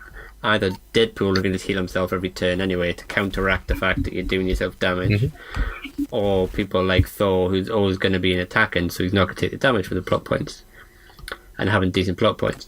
Although Loki's cheap, I don't think he does very much really. He's got 4 range, so it's difficult to get the range attack off. I don't want to keep damaging him just to build up his plot points really, and the plot points don't do very much. Let's be honest. And when he dies, that's just too much. The downside for it's basically giving your opponent that way. At least. Just they just have to pick their moment to kill Loki to nerf a few other characters. I don't think he's very good. It's got a nice funky sculpt with Loki and his little energy things. And he's got the Young Avengers keyword. The Young Avengers, the people who love Young Avengers might play him. Just use the OP kit version. I'll pick up the con exclusive one. That's just better. Yeah. Yips. Next up then is Groot Thor. He's number 51 in the set. He has a trait, I am Groot. Plasticity. Open counters within 3 squares in line of fire. Treat Groot Thor as if he was adjacent for movement purposes. This includes stopping and breaking away. He has the sideline active trait that allows you to swap him in for anyone called Groot or Thor. Charge, sidestep, in his movement slot, and he's a flyer as well. 175 points. He has a special attack power, Quake, but deals 3 damage instead of 2. And he has 2 stop clicks that give him regeneration on his 5th and his 9th click. And on those 2 clicks, he also has shape change as well. He alternates like 2 clicks of shape change, 2 clicks of battle fury, and all along his dial really. I'm a bit disappointed in him. Yeah, he's not all that great, and there is no Thor that you can swap him for at the moment. 175 point title Thor. You can't replace them. Oh, you can't replace. Thor. Is he not called Thor anyway? Thor Odinson. He's called Thor You can't replace this character with Thor. No, like the title characters specifically can't replace or be replaced as part of the title character. Yeah, it's one of the Okay. Not great. And of course the Groots, like Colossal Groots, are like not 175 points. No, there is a 200 point. There's 150. There's a 200 point, 150.1. But I mean, I can't see a point. For me, I can't see a point in because really, how many clicks has the Thor group got? 9. 9 I can't clicks, see anywhere in these 9 clicks of the Colossal where I think it's worth dropping down to just the normal version, except for maybe the very last one. And even then, I mean, by that point, you probably have got there. They're going to be the same number of clicks. So. Yeah, so the only thing I can think of is just dropping from what is clearly the 9th click of Groot, which is not all that great. It's like plasticity, 10 attack, and 4 damage, super strength, to dropping down potentially to try and regen up and get somewhere useful. Well, he's hard to kill, stop Clix regen, but I don't think it does very much. No. I mean, his numbers are pretty good. He's slow, like, guaranteed, but he doesn't know. His damage and attack are okay. He's a lot of points. Yeah, but you're gonna hit him on a stop click, and then he's gonna always want to regen because his stop click stats are rubbish. Yeah. So then you're gonna shoot him. He's gonna sit there going, "I'm gonna try and regen," and then you can shoot him. I'm gonna knock him on a stop click. I'm gonna try and regen. He is no Thor Odinson. No. Which is what he is. Right, next. Yep. Next, Hulk. Super Hulk. This is number 52. He can be played at 2-point values, 145 points and 100 points. He has the Powered by Rage trait, as do all of the Hulks. On his 145 point line, he starts off, you get an extra 3 clicks of health. He has 4 clicks of a special movement. So he's a flying Hulk as well. His special movement is called Smash Through Frost Giants. Charge. When Hulk uses it, he can use improved movement, destroys blocking, and after resolutions he may make a close attack targeting each character that has the giant damage symbol or colossal damage symbol he moved through, regardless of adjacency. Hit characters are dealt 3 penetrating damage instead of normal damage. He, along with his top dial, he gets 12 attack super strength, 18 invincible, and 5 damage battle fury. When he loses Battle Fury on click 6 but picks up Close Combat Expert, has regen on his last Just click. as a side a question on that smashing through Frost Giant's power, does that mean he can charge, punch a guy? Say for example you've got a Colossal in between me and a Giant. Can I fly through the Colossal, fly through the Giant, punch the Giant with my charge attack, and then attack the Colossal and the Giant again for 3 penetrating damage? Yeah, because it doesn't say anything about that hasn't been attacked or anything. Yeah, that's cool. Yeah.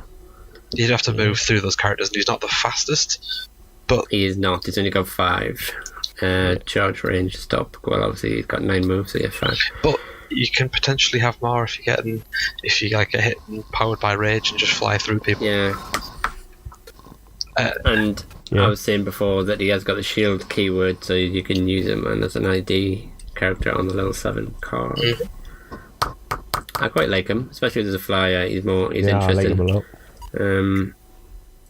I'd probably play him at 145 if I played him, because just having those good stats and then having the long dial benefits you more with the ridge tokens, because you're going to take a few hits hopefully before you're dead.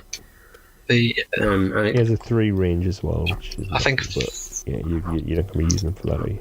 And I think in terms of just purely as a call-in, as the 100-point version, I think he's better than the previous Thor Hulk thing, Agent of S.H.I.E.L.D. Hulk. I think he's better. Agent of S.H.I.E.L.D. Hulk. He's basically he's exactly the same, other than he doesn't have a stop click, but does have a longer dial defensively, and has Battle Fury, which is generally a positive. And he has that crazy extra chargey thing. This is the movement for it. I don't know. Yeah. Just play them both. He's okay. Sideline. Nah, who cares? They're both like shield. Yeah, they both got shield. Because you can't actually. Well, the Hulk is like no longer modern age, but it's nice that they keep.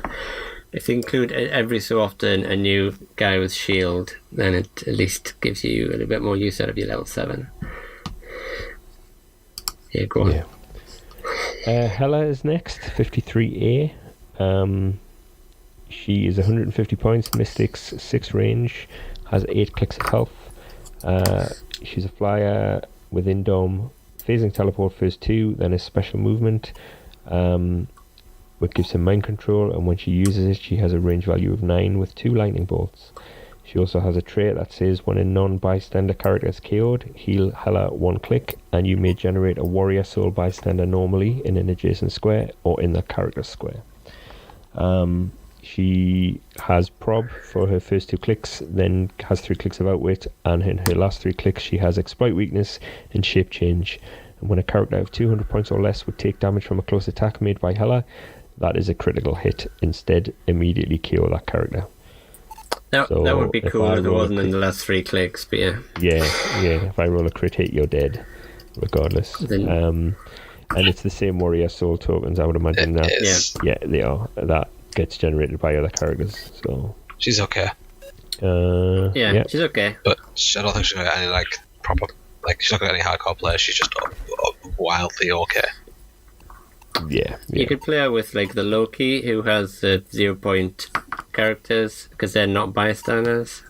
So when they die, so even if you hit the Loki, all the 0 point guys are dead. Oh, they've got warrior souls instead. That would feel. Yeah. That'd be alright. I like that. Yeah. And you could Asgardian. She got the Asgardian, so you'd obviously could pair with Loki, and you might have lots of. You can have other people with. Oh no, they haven't been bystanders. Yeah, I think you want like some cheap dudes who they do stuff, they die, and their warrior soul comes out. So colossals, retaliators, and things like that. Because obviously they're cheap. Play loads of carnage, 10 points to play a few of them. Yeah. The prime version of Hela is Angela. She is 125 points, 2 clicks of charge, 2 clicks of sidestep, and then flurry for the rest of her dial. She's 7 clicks long. She has, for half a dial, or just over half a dial, she has a special attack that says Angela can't have her combat values modified by high point characters. Angela has protected outwit, so she can't be countered. She's Indom, she has invincible top 2 clicks, impervious 2 clicks, and then super senses. Special damage on her first 3. When Angela KOs an opposing character, you may give her a close or range action as a free this turn. And she has a trait that says when Angela KOs the opposing character with the highest point value, for the rest of the game she can use Exploit Weakness and the Mystic's Team ability, and each additional time she does this, increase the damage she deals with the Mystic's ability by 1 for the rest of the game. That's pretty naughty. She's pretty cool. I mean, she's pretty good. Yeah. Yeah, I think she's unfortunately a charge character, which is going to set her back a bit. As opposed to her non-prime version, which has like Psychic Blasty, but without any movement attack. If you can pull off like that special damage power occasionally, you get like an extra action. But it's just getting her into the fight, really. 125. I don't really like any charge characters really that are that 6 movement, like 6 move charge. Yeah. She's all right. Next up then is Zeus. He can be played at 2 point values, 250 and 150. He has 8 range, triple target, power cosmic. This is for 250 points you get 3 extra clicks of health. So starting with the first click, for the first 2 clicks he has running shot, then sidestep, and then picks up running shot towards the end of his dial again. He has leadership for just under half of his dial for his first 4 clicks. A special attack for his first 4 clicks that says Energy Explosion. When Zeus uses it, increase the damage dealt to each hit character by 2 if he had 1 original target, and by 1 if he had 2 original targets. He has 2 traits. Adjacent opposing characters can't use willpower. Adjacent opposing characters modify their combat values by -1 if they can use the Power Cosmic Team ability or have the deity keyword. His second trait is Shape Change. When Zeus uses it and fails, he can't use it this turn. Towards the end of his dial, mid-dial, from 5 to 8, he has Send to Exile in Hades. Power. Once per game, choose an opposing character of 200 points or less within range of line of fire. You may place that character into your starting area. If you do, it can't move or make an attack until your next turn. And then for the end of his dial, he picks up Pulse Wave and Toughness. Too expensive, but he's cute. I wish his trait was not just adjacent. I wish it was like a small range, would be 3 squares to make it useful. But he is funny, but that's about it. I think he's too expensive. Yeah. Yeah, can't really add anything to that, but like some cute powers. Okay. Well, next up is Enchantress for 55 points. She comes with the mirror of Say it. something I can't pronounce. Miss Sol. Good try. She comes with the enchanted mirror. For her first 3 clicks, she has a special movement that gives her mind control and stealth. And for free, all opposing characters within 6 squares may be moved 1 square in any order you choose. That's super annoying. She's 80 points, so she gets that for her first 3 clicks, and then she picks up stealth and poison. And then on her last click 6, she gets that special movement again. She has combat reflexes first 3, super senses last 3, perplex first 3, prob last 3.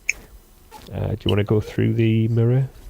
Just gives shape change on a 3 or more, but if you roll a 1, then it is killed. 1 or 2. 1 or 2, sorry, yeah. 1 or 2. So if you ever... So she either succeeds the shape change or the object is Basically. Or you just outwitted. She's too expensive, doesn't actually do anything.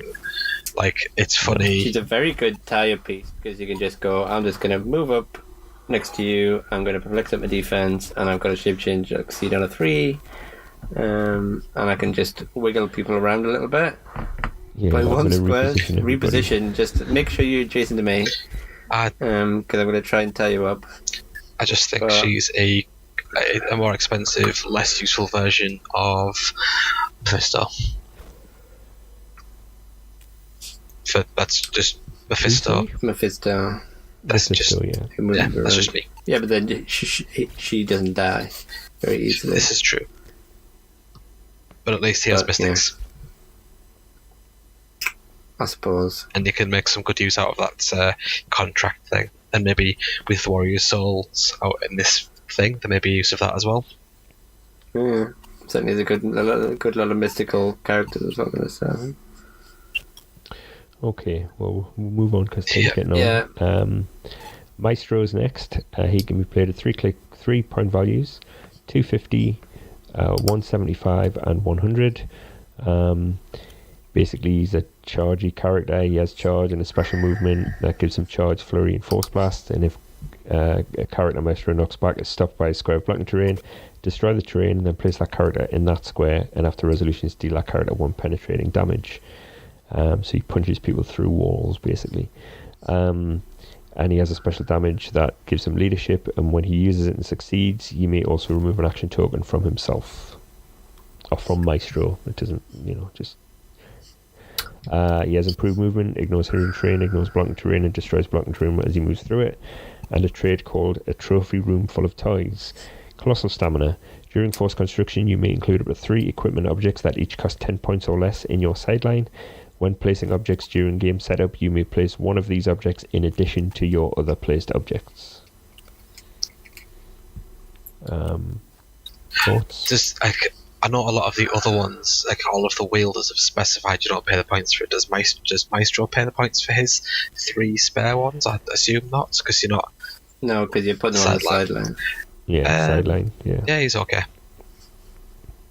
I quite like him at 175 because at least he starts off with a charge flurry. I do, but not enough. He's not enough at once. I like him, that's really good, but at 175 points, he's got to be like.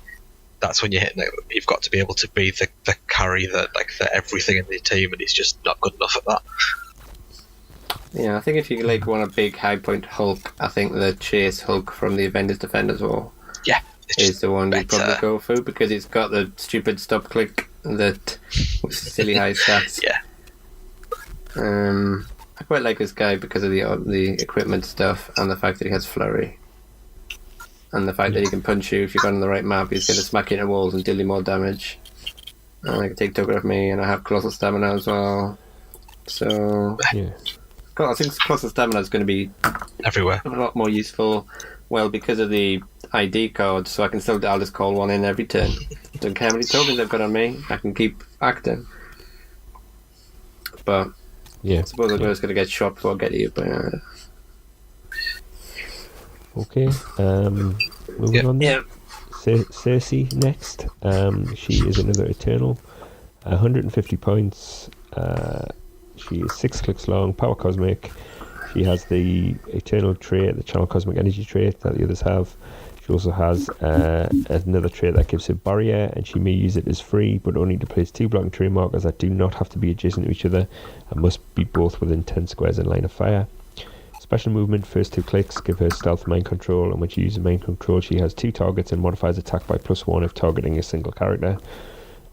She also has TK Top Dial, Invulnerability, Shape Change, then she drops the prob, and then she gets Outwit, and on her Outwit click, she gets it's not a stop click, she gets Regen and Toughness. Please see previous Eternals for response. Yeah. I don't think she's quite as good as a lot of the other ones either, because she's like, I don't want to be TKing, for example, with a 150 point piece. I suppose a free barrier sort of makes up for it a little bit, but again, mind control is one. No, she got 2 targets, so she got a special one, but still not fantastic. Yeah, I think I like some of the other ones a lot better than I like her. Anyway, that's all I can say. Unimind, number 58, can be played at 3 point values. Do you 307. Just pause in for a second. That is like a lot of text to read out as well. Do you want to? I'm just looking at the huge wall of text for his traits. I know, I'm looking at that actually. Don't read it out word for word. You can basically play him. Should I skim it? He's the worst. Go on. Well, I think he's got a lot of potential. But anyway, you can play with 3 different point values. You're putting on... Yeah, go on, you play with 3 different point values. 370, 275 and 150. He has a trait that there's a lot. Do you want to go through Well, it? just quickly, I've been reading up about him. Yeah, you're basically putting other Eternals on the sideline. You're paying 5 points more for each one you put on. There's a limit of how many you can put on depending on what point value. You basically each turn, beginning of the turn, you're choosing a standard power that one of those Eternals can use on the start and click. If your mind is KO'd, you're replacing them with all of the would-be KO'd, so he's not actually being KO'd. You're replacing them with all of the chosen characters on the last non-KO click. So a bit like the Ally from the Metal Men, all the little guys pop out. They can't be healed. So just one little thing, that whole trait is protected from Pulse Wave, so that includes like the power that you pick. Yeah. Obviously, he's got 3 different point values, all like a big... There's no point like trying to say all of his powers, because they're all like a big jumble rainbow. The 371 skip, because he's just sick too. I think if you're gonna play him at a normal 300 points, you go for the 150. And I think the other thing that he gets is he's got that sort of perplex thing that all of the Eternals get, but he gets an additional perplex for every 2 characters with the Eternals keyword on your sideline. So say 150, you'd be playing them like 3 people on the sideline, so he's going to be 165 points. That gets you 2 uses out of a +2 perplex. Mm-hmm. And the big thing about him is he actually has a stop click at the end of his dial as well. Yeah. So you've got 2 perplexes that you can pump up. I'll just pump up my defense, which you pretty much want to keep that up high. And you could go, I'll have a 13 attack or 6 damage or something. He's actually got a 10 range. So the fact that he has that stop click, and the fact that even if you hit him off, you eventually get rid of him. Then instead of that, you're popping out all of these other Eternals. I don't know, I just think there's something there. I'd probably want to make sure you have some way of healing them. You're trying to keep them alive, really. And you might even just go, well, I'm just going to use them to use the perplex, call in some characters, some ID characters, and hopefully, stay alive using the stop click to stay alive, picking some nice powers, because you can go, I'll just have those perplexes, and then I'll get prob off one of the other Eternals, call in some big dudes, keep myself alive. And he's got a 10 range if he wants to be doing some attacking himself. I don't know, I think there's something there. You want to watch out for Mr. Green Arrow dude, because that'll get straight through that stop click, but I don't know, you might see some play competitively. If you want to, he's a risk. I just can't see it. I I'd love to. He's got no movement attack. His dial is stupidly short, and yeah, but he can't pick movement attack because he's going to pick a standard power, and one of them's probably got running shot. You've got you do. You have Athena has got running shot, and you've got charge from Icarus. You probably want to prob or something. Prob has got on the speedster one. He's got prob. I mean, he's okay. You can pick hypersonic off him as well. You can't because it's a special power. Standard power. As long as you've got it in because it's a standard power that the chosen character can use. Oh, I thought I had to possess. Oh, so confusing. There's no such thing as possessed anymore now. So okay. they won't say that. So anything that's a special power, it's got to be the top click. So you can go, well, I'll have him for hypersonic or prob. Maybe then. I'll have somebody else for like running shot.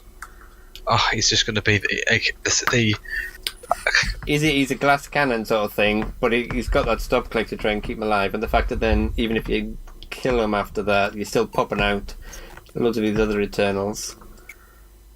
Which you've only got one click, and you'll score a ton of points off of them. But if you've got to that point, you've lost anyway.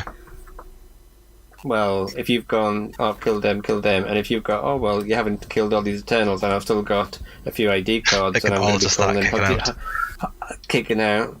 Oh, suddenly you can call in somebody bigger. Nasty. That's cheeky. Yeah, alright, maybe. We'll see. I don't know. I think there's a point where you can slap all of the things at him. But he's still going to be 165 points, right? Yeah, and that's still a reasonable amount. Let's say you play him with a round table with 35, right? You've still got then 100 points of other stuff. Eclipser.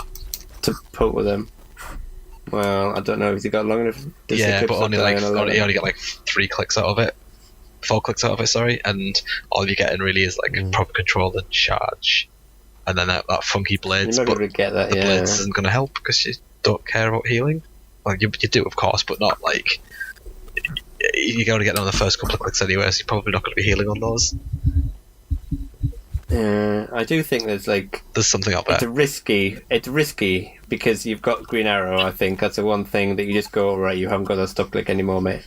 But the fact that you don't actually kill him and you're popping out other guys who then still have access to loads of ID cards, so you've got to really think about what you're doing with him.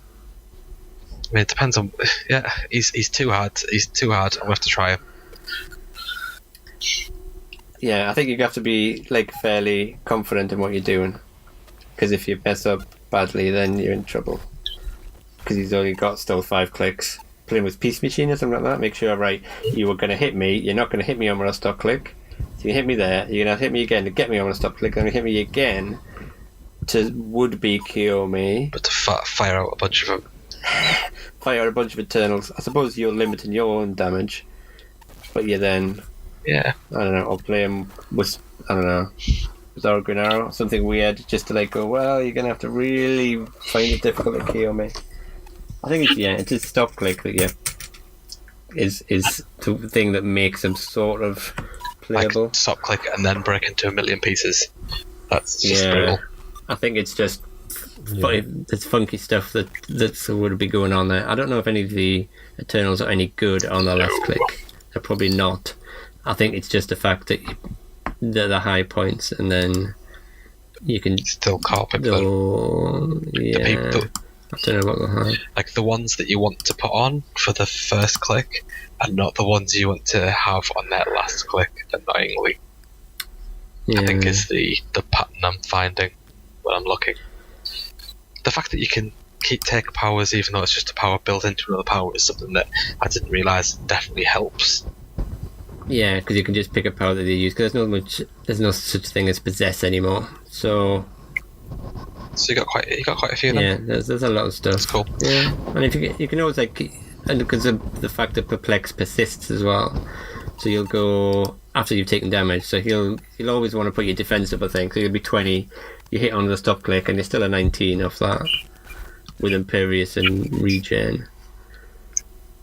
You can always. Yeah, I think there's stuff that, we can go on and on about them, but I mean we have already spent nearly 2.5 hours and we need to get on cracking, but I do think there is something there with him.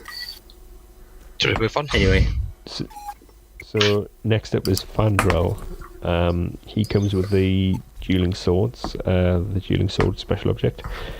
Special movement, charge flurry. When Fandral uses charge, each time he hits an opposing character after resolutions, each friendly character with his guardian keyword adjacent to him at the start of the action may roll a d6, and on 5 to a 6 remove an action token from that character. He gets that for 4 of his 6 clicks, and he's 60 points.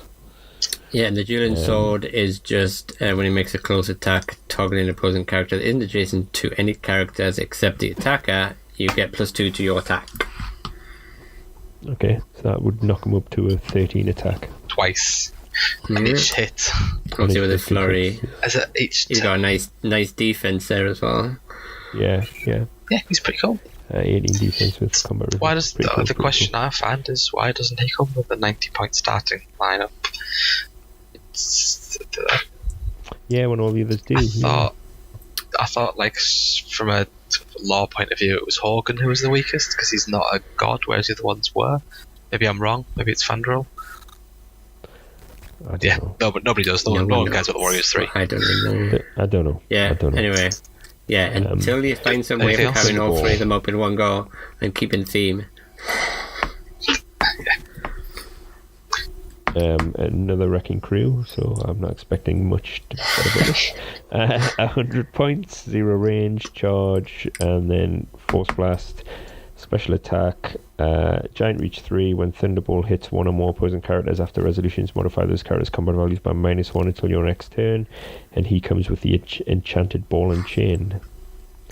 Okay. He has a trait, improved movement. Yeah, it's the standard wrecking crew trait. The ball and chain. It's you do Quake, but you do your printed value instead of 2, which I don't think is fantastic for him, but could be for other people. See, now. Like so like a Superman who does like with a 6 printed damage or something stupid like that. Just so I do have something to say. It's all his fault. This is the guy that ruins everything because he's 100 points in that 75. It's all his fault. Also, why is he the legendary wielder of the enchanted ball and chain when nobody else is a legendary wielder? I don't know. Just a daft thing. Just a legendary. He sucks. Yeah. He does. His ball and chain's quite good though. Yeah. So that's the last of the super rares. We're going to split this into 2 parts, and the next part we're going to cover. The next show we're going to cover the chasers, the colossals, and the rest of the weapons. But I think we'll end it there, guys. Yeah. And until next time. So thanks for listening, and see you next time. Bye. Bye.